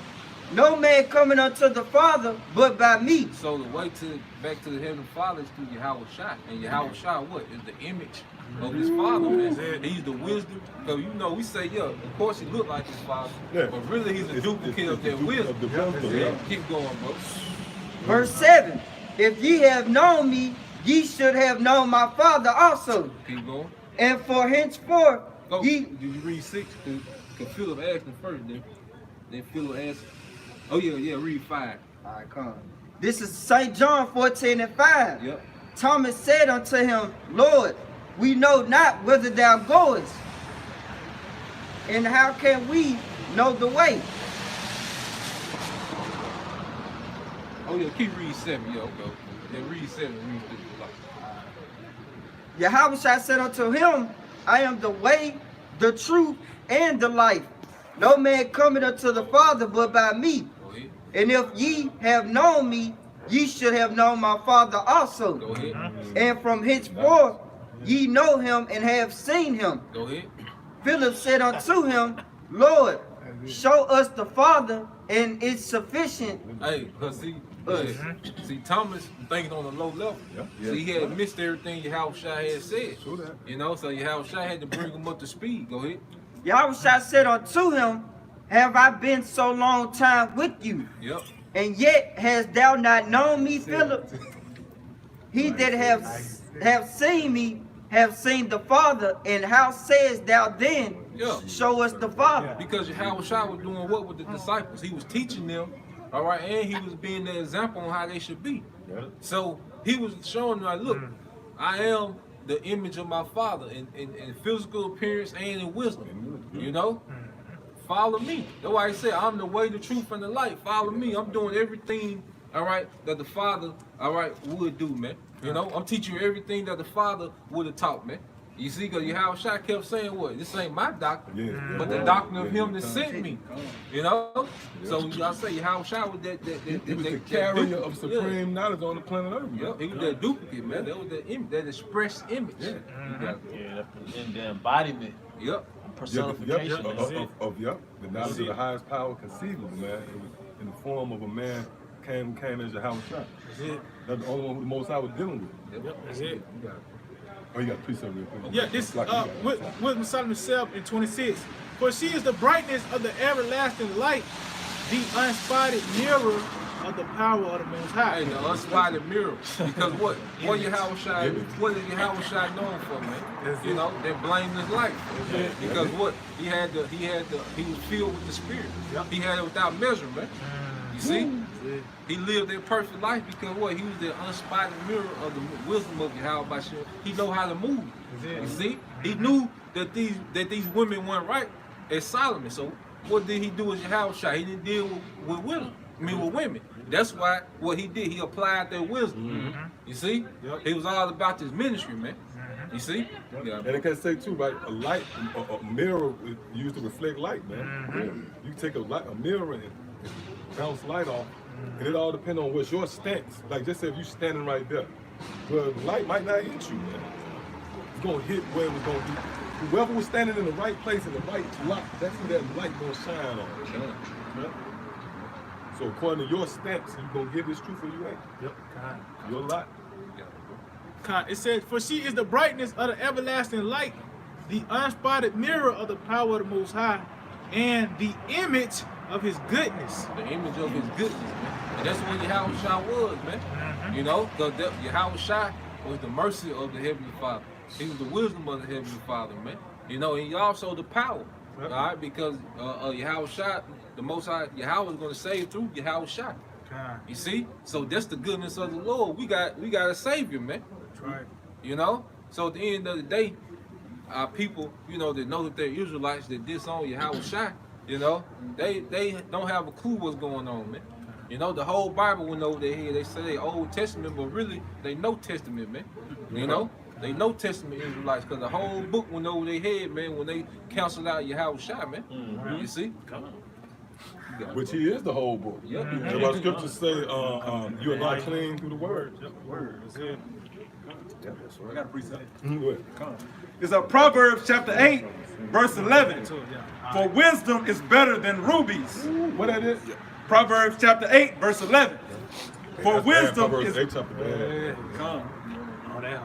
For wisdom is better than rubies, and all the things that may be desired are not to be compared to Hey, it. can I say too? Because scriptures going to sell, not sell. That's a form of not selling out. Matter of fact, go back to where you was at the Wisdom of Solomon. Because a lot of guys that have this knowledge and wisdom, then they be presented with a bag, man. Yep. If you really got understanding, you might get money for sports and your accolades of being a good basketball player or something like that. But these devils will try to pay you off for having this wisdom, man. They want you not to have it. They'll you sell out. That's why the Lord keep reiterating. This wisdom better than rubies. Go back to where you was at. This Wisdom Solomon Because self. it's a trade off of wisdom too. Yep. Go ahead. Wisdom Solomon self in 8. It says, I prefer her before scepters and thrones and esteem Yeah, because riches. this society, why are we going to be exalted in this society, man? That happened to Yahushua. Remember Satan, and through his mind, showing him the kingdoms? Yahushua said, the hell with that, you know what I mean? He preferred wisdom over the scepters and rulership. Go ahead. And esteem riches, nothing in comparison of her. Neither compared I unto her any precious stone, because all gold in respect of her is as a little sand, and silver shall be counted as clay before her. Yeah, read. It says, I loved her above health and beauty. Now, that's the trade-off. You're going to catch hell, you're going to be sick for this wisdom. What do it mean when it say above beauty? We growing beards, man. We used to get line-ups. We used to try to look good. You know what I'm saying? You're cute, man. But see, that's what scripture said. I prefer her above health, because it might be cold. You might be like, back in the world, man, I would catch a cold if I stay out here. We prefer the wisdom over that. Read that again. It says, I prefer her before health and beauty, and choose to have her instead of light. No, what that mean?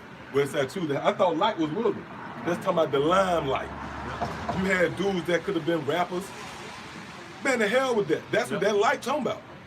Where it said I chose the over light. Light is having recognition in this world, man. Power too. Like if somebody turn the lights off, like who took the power out? So you prefer her over really preeminence. Yeah.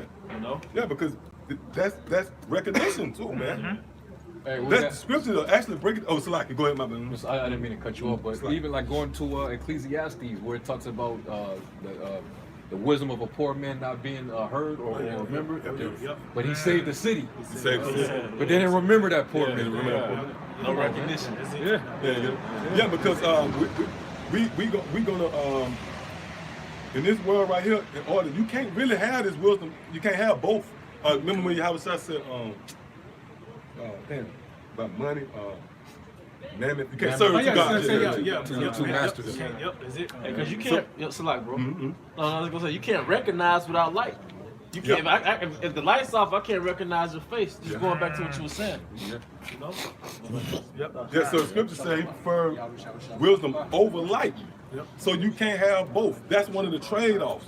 His brothers that traded off the limelight for this. His brothers traded off their health for this. The beauty part. That's talking about. You think it's coincidence? Man, the Lord set this scenario. This is a scene in the Lord movie. But we could go. We found the script. You remember that?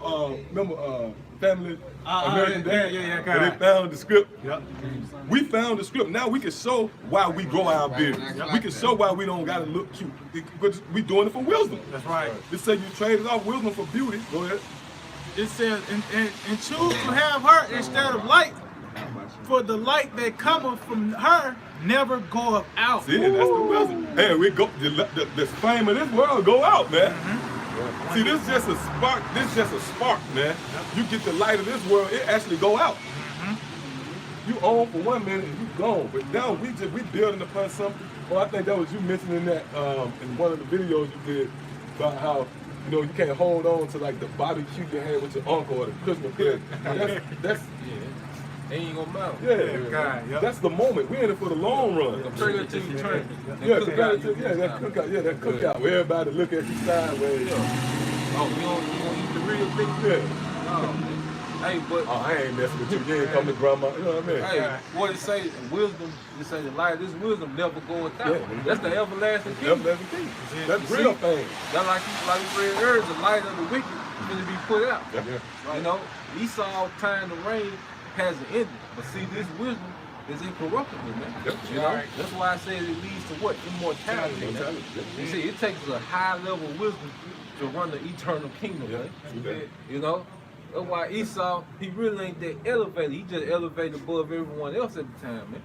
You know, so he can run this kingdom, man. But really, he's not on no level, man. Like El Kazak I always bring out. You know, like he really like when they go into different, when you different classifications of existence. You know, like 1 through 5.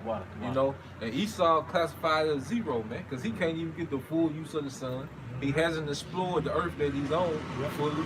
You know, so he really runs the kingdom at a real low level. He just exalted above everyone else, man. And you know what? Elder Warren gets into it also. Esau has the wisdom of death. Yeah. You know, in Jacob, Israel, we had a wisdom of life. We have wisdom that generates life. We on the flip side, like Esau's the end of the world.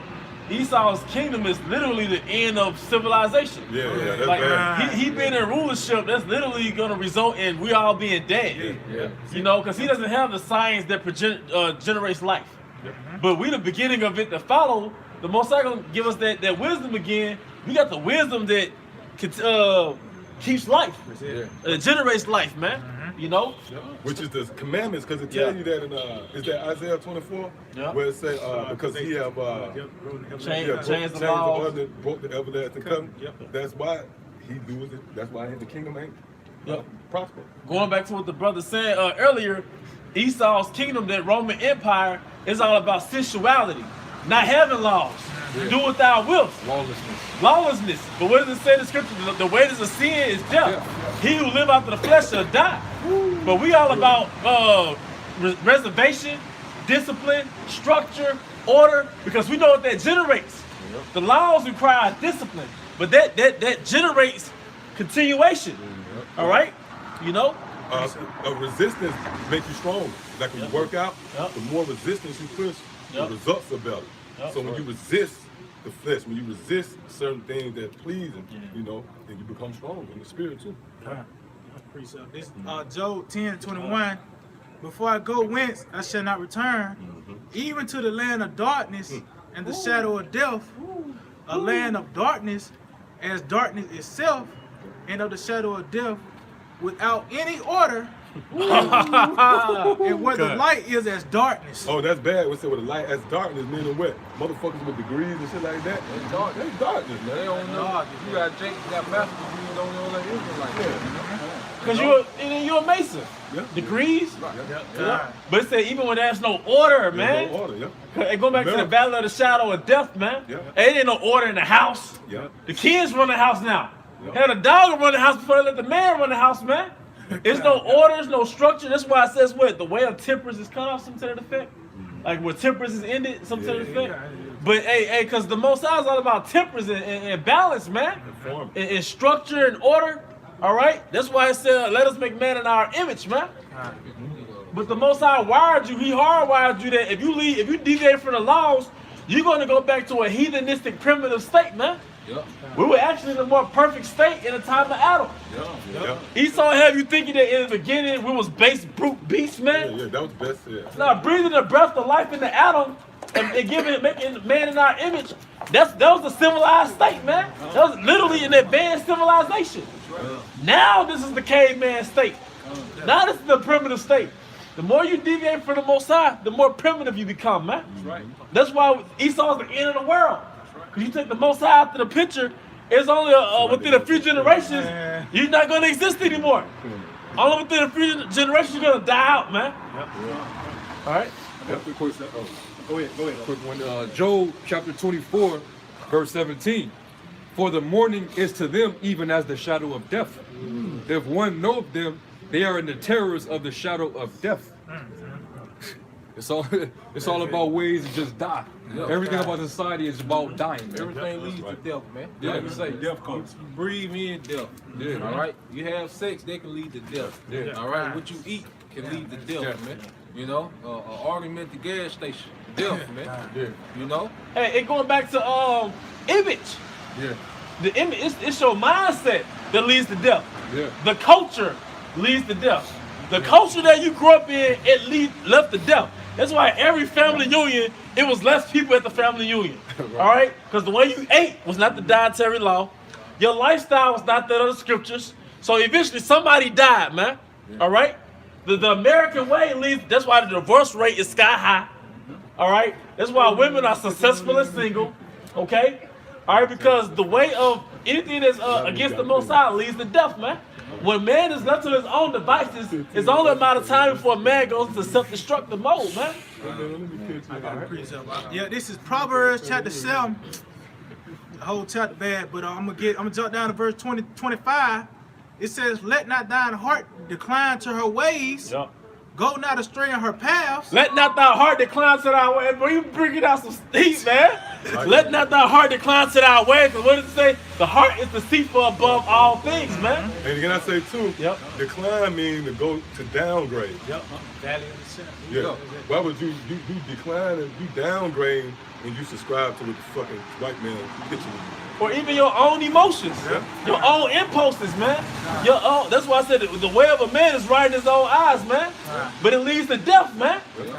All right. So too, You got. I was just saying this Western Christianity tells that the law is done away with. That means you got no damn morals, man. Yeah. That is, you have no morals. The laws tell you that how you deal with the Most High, how you deal with your neighbor, in certain situations, how you deal with the land. You a fucking you lick your balls in front of the people. Then you a damn dog. It's a one-up Yeah, you contest. take a dump Yeah. in front of what the scripture where it say the Lord give you the 5 senses. Give me the- It's a rock 17. 17. Yep. Exactly. 17 like Get 5, that on something like deck. that. Yep. Because you gotta think the flesh ain't got no governance of itself. Man. You see, the spirit got to be the one what's governing you. You know, because your flesh just wants that pleasure. Your flesh just see ass and titties. They don't care about her being. They don't care about her being married. none of that They don't shit. care about her being your cousin. You know, the flesh don't give a damn. The flesh just want to nail something, man. You know, the flesh just want to eat. You know? They just wanna eat. Yeah, the flesh want to eat what it want. They don't care about no law. It's the spirit that say, nah, cut that out. Yep. The spirit say, nah, you done had too much to drink. Discernment. Yeah, the spirit tell you should marry, fall back. Don't even, matter of fact, don't even put yourself in position. You know, hey, you know, that's the spirit that govern yourself and give you that temper, because the flesh ain't got no cutoff. Like the scriptures say, the eyes are not satisfied with sin. That's your flesh, man. Your flesh can keep going. As long as you got some energy and some resources, your flesh can keep going till you out of here, man. Let them change that whole spirit. That whole back. Esau, oh, go ahead, bro. No, Esau's society is full of thirst traps for your flesh. Casinos, all-you-eat buffet, pornography, strip clubs. It's all traps and warp holes for your flesh, man. And it's money attached to it, so he capitalized off you killing yourself, man. Yeah, when you go into this buzzwords that describe America, one of them is net and one of them is pit. Yep. You go in that word pit, it means a place for trapping lions. That's why you understand why Apostle Paul said, you know, "O wretched man that I am, who shall deliver me from this body of death, man?" That's it. You That's know? it. Chains of darkness, man. Yeah, because you have a jail, right? But in the jail, you chained up. Yeah. So this the prison, but what's the chains? The bodies. You come out of here, you got to break out this body. That's it. It's just like when Paul and them got let out the stocks. Oh, yeah, God. Yep. It was an earthquake though, right? That's the missiles, That's man. it. That's it. Earthquake gonna shake you up out this body, man. God. Gonna come up out I that body. got a question real quick. because you got that on right. This Psalms 16 and 11. It says, "Thou wilt show me the path of life." Hey, because the Lord is showing us the true path of life, man. We coming from death to life, see? But now we're being showed the path, man. And it starts with what? This wisdom, man, and then discipline, man. You got it, bro. In thy presence is fullness of joy. Yep, go ahead. At thy right hand there are pleasures for evermore. So Yahweh shot like, look, I'm gonna show you the way to life. All right. Then also my right hand there are pleasures forevermore. We're showing you it's a right way to enjoy pleasure, man. Because it ain't pleasure that's wicked. It's the way that it's being done, man. You see? So the Lord is gonna show you pleasures forevermore, but it's gonna be in righteousness, man. You see, you're gonna get to really enjoy women, man. You know? And then like I say, you seen Solomon, he was dealing with 1,000 women, man. You know? What you think, how you think Solomon was getting down, man? What you think the fragrances was in the room, what kind of sheets they was on, how she was bathed up and oiled up, and how she was smelling. And, you know, hey, we felt pleasure really, man. Yeah, you know. And that's how you know that this is the valley of the shadow of death, man. When you turn 11, 12, 13, your environment tell you how to maneuver through death. Yeah. All right, what you do, man, never get a rubber from her. Always get your own rubber. Yeah. All right, this gonna happen. See if her vagina, you know what I'm saying? This side, see what they do. They take a bath in vinegar to tighten it back up, so you won't know she. Like, it's all these demonic things. Like, you can't even enjoy the processes of women. Yeah. Even with food, you gotta go It's to an instruction manual. You know what I mean? Yeah. Say it again. Like an instruction manual, you know, like it tell you know, like motherfucker, like warning. Yeah, kind of. Like poison. Yep. You know? Yep. Do not touch when hot. You know? Shit like that. We're not supposed to chill out, bro. Oh, you got. We're not supposed to be chewing on grass. We're supposed to enjoy food. You're supposed to enjoy food without regret. You're supposed to enjoy food without somebody, I gotta go on a detox now. If you go on a detox, that means you just ate toxins. So they're showing you that this is the valley of the shadow of death. That's it. If you're scared to make babies, that means this is a valley of the shadow of death. That's it. The process with that woman ultimately is to reproduce yourself, then enjoy your kids, and enjoy your grandkids and stuff, man. You don't hell trust the woman you with. Where we living in, man? Like you said, my right hand are pleasures forevermore. In the kingdom, everything's gonna be in order, man. That's right. You know, we're not gonna have to check ingredients. We're not gonna have to check the woman background check. All right.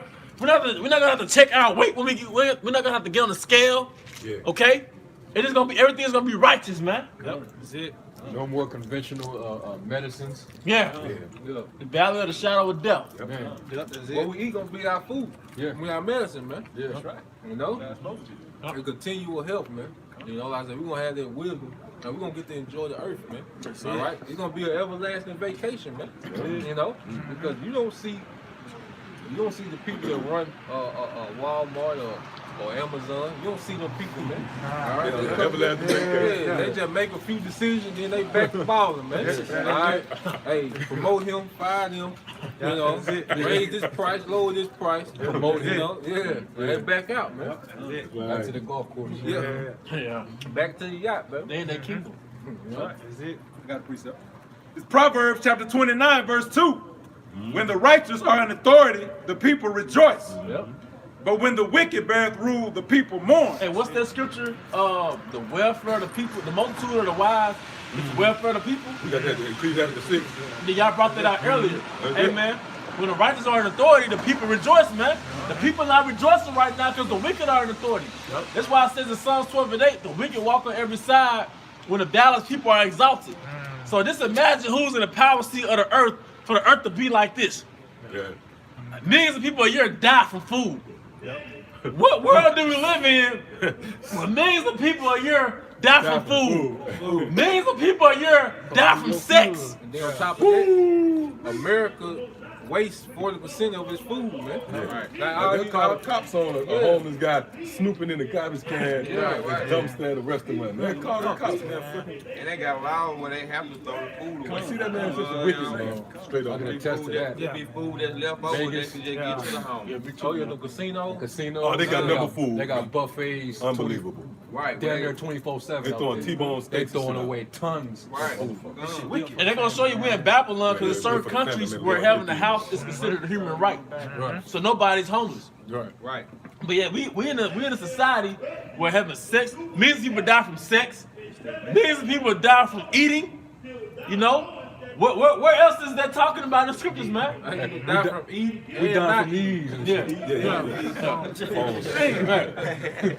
Those are the two things that generate life: food and sex. But ironically, that's killing you. You know? Yeah, that's crazy. Show you where we at. Yeah, man. That's it. I got a scripture. There's Ecclesiasticus or Sirach 10, verse 3. It says, "An unwise king destroyeth his people, but through the prudence of them which are in authority, the city shall be inhabited." And this place destroyed, man. You know, Esau has officially destroyed the minds of the people of the earth, man. You know, that's why America is the whore. You know, because she's the one that's riding this beast system and passing that cup around, man. You know, it has destroyed nations through her philosophy, man. You know.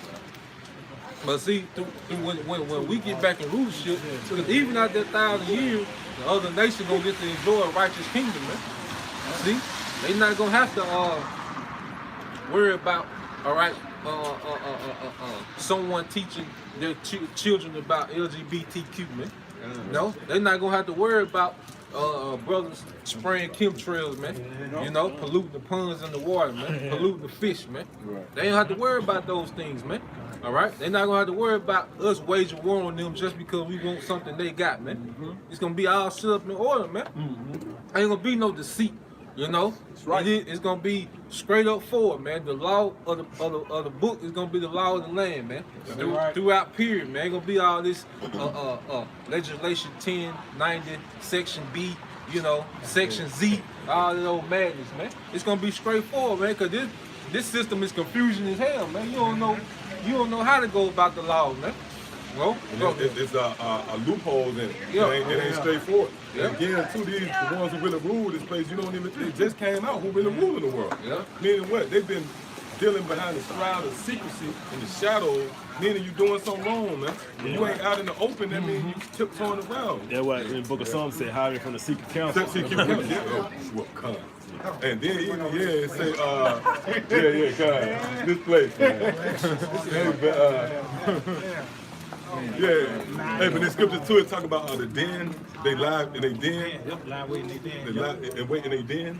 The secret place. Yeah, the secret place, they murder him. Right. Yeah, that's the, if you were doing the right thing, why you tiptoeing around there? Yeah. What you got your hand behind your back? What you gonna compare me to say what you got there, man? You know? Now, I gotta snoop around. Why didn't you tell me you was ruling, man? There's one more verse. Verse 4 says, "The power of the earth is in the hand of the Lord, and in due time he will set over it one that is profitable." One that is profitable, man, because beginning with Yahweh Shai and their governing body up under him, the Lord is going to have the earth to flourish again, man, because the earth is under a curse right now, man, because the wicked is ruling, man. You know, that's why animals are in the condition they in, man. Whales beaching themselves, man. It gets so bad, well, the whale just say, fuck it. You know, just jump out the goddamn bird. Birds just saying fuck it. You know, stop flapping, fuck it. You know, that's how bad the earth is, man, because they can't breathe up there, and the fish can't breathe in the water, man. You know, too much radiation and too much oil and too much plastic. Yep. You got what the brothers in Dallas did a video where they had like 90 pounds of garbage inside of a shark. You know. Hey, that's torture. The animals are being tortured right now, man. That's why Esau captivity gonna be like it's gonna be, man. You know, everybody gonna be on the creation gonna be on the devil's ass during his captivity, man. Yep. That's why you know scriptures talk about not giving that servant too much liberty, man. Was that like Sirach? Yeah. You're not supposed to give a servant liberty, but that's not just Esau. That's the woman in Esau. That's why they got all these alpha male videos. This whole movement about MGTOW and it's the red pill movement because you just sat around and gave a servant liberty. Yeah. The woman don't know what the fuck. She don't know how to, She out of position. But in her nature is contrary. So a woman in Esau, you have to enslave them. And when I say enslave for the woman, you have to domesticate her. You have to put rules over her, man. You don't give servants liberty because Proverbs 31. Give not thy strength to women, man. All right, so the thing that we're seeing now is a damn servant in rulership. Yep. A peasant in rulership, man. And to make your point about the woman, Zaquan, the thing, and I can be a living testimony, man, when the woman submits herself to a man, she is much more happier, man. Especially if it's a man of understanding. You see, the women that you see that's bitter, that's alone, all right, them the women that think they supposed to run every goddamn thing. Yep. That's why they buy their goddamn self. You know, but the women that's submissive, they live a much more happier life because if a woman is submissive to a man, that man be like, well, shit. They gonna take care of it. Yeah, he gonna be like, shit, I'm gonna work a couple few hours. I'm surprised with this trip. Yeah. You know, yeah, you know, I'm shit, fuck it. You know, I'm gonna give a little. You ain't gotta cook. Let's go out tonight and just, you know, treat ourselves. You know. A man feel like, you reward your woman for being obedient, but it's the nagging, you know, want to run everything, disobedient. That's why you constantly in that state of rage, man, because don't nobody want to reward your ass, man. Hey, that's why you brought it out when I was in Alabama, Ezekiel the 16th chapter. Most I was cursing out this woman Israel. Yeah. One of the terms he coined Israel was like, you imperious woman. And you look at the word imperious, it's a domineering woman. It's a woman that she fight for that, you know, that's a sign of a whore, really. But, you know, the reason why you don't get along, a lot of us... live. Huh? You know what I mean? Like the form of women's live. Yeah, women's live, man. So a lot of times... Liberty, no. Yep. So when you take that woman out, and when that woman leaves her frame as a woman, she has that domineering spirit, and it's over with, man. Yeah, she out in the coast, been thrust out. What's the woman who came out and said, I forget the actress, she said that women's empowerment shit is a myth. Yeah, I forget her name. Power. That's who it is. One of these famous. I wasn't, so I Yeah. She came out and said that shit like a myth, man. She said women weak, man. You know? It's a fact. But just to keep it, going back to the point, the reason why the earth is like this, because Esau is a God-made servant. Esau was made to serve. And it's rules to how you deal with your servant. Like how y'all was going into, you got to mold a king. A king is taught how to deal with his servants. A king is taught, if you a king, you're taught how to deal with your servants, man. All right? But you can't be a lion to your servant, but you can't be best friends with your servant. You can't give your servant power over you. All right? Same thing with your woman. And you could be, you're not supposed to be to your woman, but they're still your servant, man. And you don't give servants liberty. You do not give servants liberty, man. You gotta keep them busy. That's another thing. You gotta keep the woman busy. That's how she can crack every code you got on the phone. She got too much free time. I'm gonna say this right quick, man. For you brothers that do have women living with you, if you have made that decision, you gotta start creating a structure to where she have duties, man. You can't just have this Western mentality. She was pretty, I'm gonna try to get her. Oh, I got her. Like, nah, you gotta have some type of structure with that, man. That's all right. He's so responsible for that, man. Yep. That's why that man need to be put to death. Yeah, go ahead. You got that. This is Isaiah 3:12. As for my people, children are their oppressors, and women rule over them. Children are their oppressor because Esau is a child. All right, a child is what? Irresponsible as hell, man. That's why you have the pollution. That's why you have the death rate. That's why he has gave all his weaponry to all these different nations. That's irresponsible as hell. You know, adult mind would say, well, I know how to create these things, but it wouldn't be wise for me to distribute them to the earth. Knowing my nature, I beefing with everybody. You know. So showing you that he's a child, man, because he lacks responsibility and he doesn't have a mature mind frame when it comes to thinking, man. And then it says children are the oppressor and women rule over them, man. You know, the way that black culture has been framed is by the opinion of a black woman. A nigga dress according to what the nigga woman says is cute, man. He get the haircut according to what the nigga woman says is cute, man. He try to get a career according to what the nigga woman says is a career that's honorable to her, man. That's why these niggas want to be trap boys, athletes, basketball players. You know, they want to do those things, man. A lot, and don't number 1% of them make it, man. You know, but like you have, but being an electrician, you know, making 70,000 a year, that's not cute to Eve. So Jake don't want to do that, man. You see? So women rule over the majority of our nation, man. You know, and children are their oppressors, man. If I may say, these women are like children in themselves. It's like we basically got two children ruling over us. We got two. Hey, that's why those Iltmore introspective black men of reform. They said, you know, the two things to study is Edomite supremacy and female nature. Yeah. Because that's the two things, but it goes right to Isaiah 3 and 12. Edomite supremacy and female nature, because that's the spirit that's ruling over the 12 tribes, man. Hey, two servants. Two servants. I have seen servants upon horses and princes walking upon the earth. Hey, another servant on the horse is goddamn Keisha in that Nissan Altima, man. Jake ain't got a damn car, but Eve got the best cars, man. And Eve begins a hell of a job, man. Yep. You know, that power. Yeah, she's stumbling too, goddamn high position. You like, goddamn. Yep. You know, Eve out of the Trump rally. You know, it's every goddamn where. So like, go ahead. We came over here, yeah. Yep. Yeah, I got a quick one. Hey, about our precious hoes, man. Hey, 1 Peter 3 and 7. Likewise, ye husbands, dwell with them according to knowledge. Yep. Give honor unto the wife as unto the weaker vessel. Hey, it's a weaker vessel. And it said, dwell with them according to knowledge, man. The way that we speak amongst each other out here, we don't speak to our woman on that level. We dumb down to really talk to the woman, deal with the woman. Simplify, man. Because the woman don't know what the hell going on like that, man. All right, go ahead, bro. Hey, can I get that weaker? Yeah, get that weaker. Hey, this gonna shut it down, bro. Hey, when you go into that term weaker in the Greek, it's Strong's G772 astenaz, right? Yep. And when we go into the lexicon Greek, the Thayer's Greek lexicon, it said contextually, according to the scriptures, unable to achieve anything great. Yep. I'm not finished. I'm just warming up. Damn. And with that, destitute of power among men, weaker and inferior, sluggish in doing right, lacking in manliness, which is bravery, and dignity, self-respect.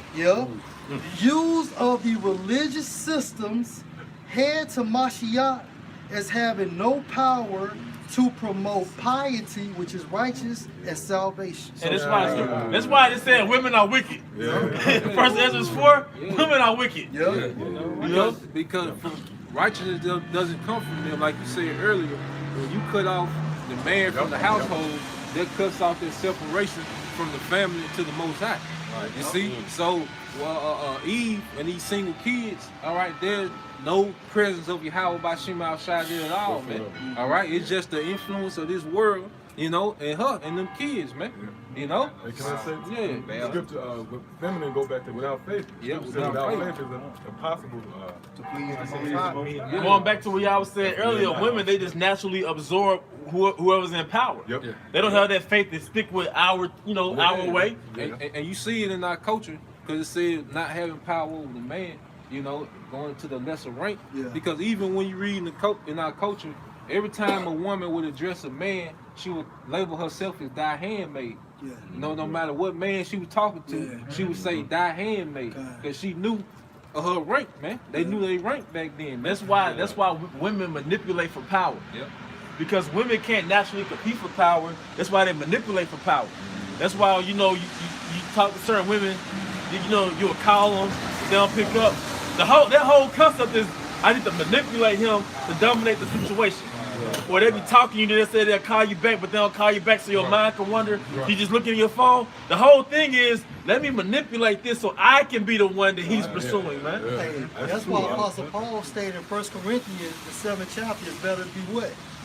Without a woman. Without a woman, meaning what? Unmarried. Unmarried, yeah. When you go into that term unmarried, it means single. Yep. When you go into the origin of single, it means simple. Yep. No distractions. Yep. Now your mindset is focused on Yahweh Bashem Al-Shai instead of the woman. Because they, like I said, because they naturally don't. Feminine has no power.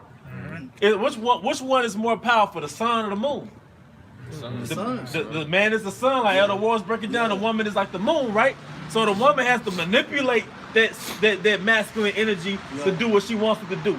She can't force it to do nothing. All right. And that's why, like I said this too, they say Father was giving out that strength unto the woman. Yeah. They had no power anyway, you know. They the weaker vessel. Yep. Hey, the only The wisdom is the power. That's why I say deprived of wisdom. You know? Hey, self-control is power, a form of discipline. What is brought of wisdom is right under wisdom. Discipline is a masculine trait, man. But it's still the protocol of the Most High because it states in the scripture that a man's glory is what? It's the woman, man. But what So the that's why a scripture- man would do whatever he got to do just to be seen with his bad bitch. Well, that was scripture say too. The thing that the Lord can't understand is the man of a man, way of a man with his maid. Yeah. The Lord look at it like, damn, going, you know what I mean? Well, his woman- $60 for 15 Yeah, minutes, yeah. Yeah, the quick poke. This from Valerie Terrico, and it says this from a Dominican theologian from the 13th century by the name of Saint Albertus Magnus. He said, "Woman is a misbegotten man and has a faulty and defective nature in comparison to his. Therefore, she is unsure in herself. What she cannot get, she seeks to obtain through lying." She's not sure. She's emotional. She's back and forth to and fro, indecisive. You know? fickle. Fickle.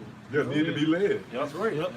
What she cannot get, she seeks to obtain through lying and diabolical deceptions. And what's some of those diabolical deceptions, man? Nagging you, guilt tripping you. Yeah. Another way they because their whole thing is to manipulate for power, right? They always put in a false reality that you the one that's always doing something wrong. Yep. Exactly. Because that whole, to keep you in the mindset of I'm always short of pleasing her, that keeps you powerless, man. Yeah. And that keeps her in a power seat, man. But then once she gets that power, what happens? You're no more a man because you have given her the power. Your spirit is conquered. She's gone to the next. You've been stage. emasculated, And man. that's why it says in Sirach 9 chapter not to teach her an evil lesson against thyself. Right. Yep. She bring that shit up in your face. But you remember when you said this? Yeah. You wicked ass nigga. It says, and so, to put it briefly, one must be on one's guard with every woman, as if she were a poisonous snake and a horned devil. Thus, an evil and perverse. I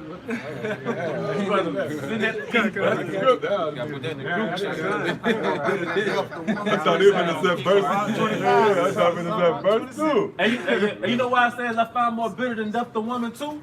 Because how many brothers have been betrayed by a woman, man? But the same woman that you laying up with, butt naked with, and you releasing that oxytocin, you bonding with her, and she make you feel bad for even having that suspicion. But little do you know, it's a whole other situation going on outside of you, man. Hey, men don't even move like that. Yeah. We ain't built that way. Cause a man is a man, and usually a man is a man of his word. But a woman, left mean right, right mean left, man. You know? And that's bitter. That's bitter, man. Yeah, that's good. You know? Give her that liberty to gad abroad. Yep, that's right. Yeah. Hey, this Jake, in the culture we grew up in, teach you you handcuffing this bitch, man. The script, you follow the handcuff a bitch, man. Chastity belt. Yeah, that's what they push that vibration up. You know what I mean? You handcuffing that bitch. No, man. That's why it's good to tell what type of person you are when you first meet a woman. You just gotta let her know, look, you gonna be with me, that little extra stuff you doing gotta go. You gotta, as a man of the Lord, you gotta go and establish certain things, man, before y'all get too deep. Or just even hit them with, hey, I got 6, you know what I mean? Just pop them. Yeah. With your cash out. You know what I mean, because that's eliminate the bullshit. Like, really, when you go into a Jew, you know what I mean? Just so you Because don't they get a service, text. that's a form of serving you. Yeah. Like, You got what she want, you yeah, got get what what you you want. want. Yeah, especially the Southern Kingdom, because they lost that role as a woman anyway. Judah free reign. So you just gotta pay. Somebody told me you just might live. Hey, You better apply that. I'm out here. he got a little more. It says, thus in evil and perverse doings, woman is cleverer, that is slyer than man. Her feelings drive woman toward every evil, just as reason impels man toward all good. Woo! Hey, that's the polarities, the yin and the yang. But yeah, you hit that precept. Oh, that was 2 and 2 are set up against one another. That's good. Set against good. Hey, that male and female nature. Yeah. You know, because two men can't get it. Men and women got to get together. They get balance. But we're gonna draw to a closing. Any brothers have any closing scriptures? Well, hey, with that, we hope you brothers are edified. Like I said, today, man, we here with the brother from Vegas and the brother from Memphis, brothers from Birmingham, man, down here in the state of Mississippi. Hey, but with that, we want to give our honor and glory to Yahweh, Ba'ashem, Yahushua, Ba'ashem, Gakudash. Double honor to our apostles, the great millstone rule well. Peace and blessings to the house of David. And with that, Yes, Shalom. Shalom. Shalom. Boy, shaking up shit around.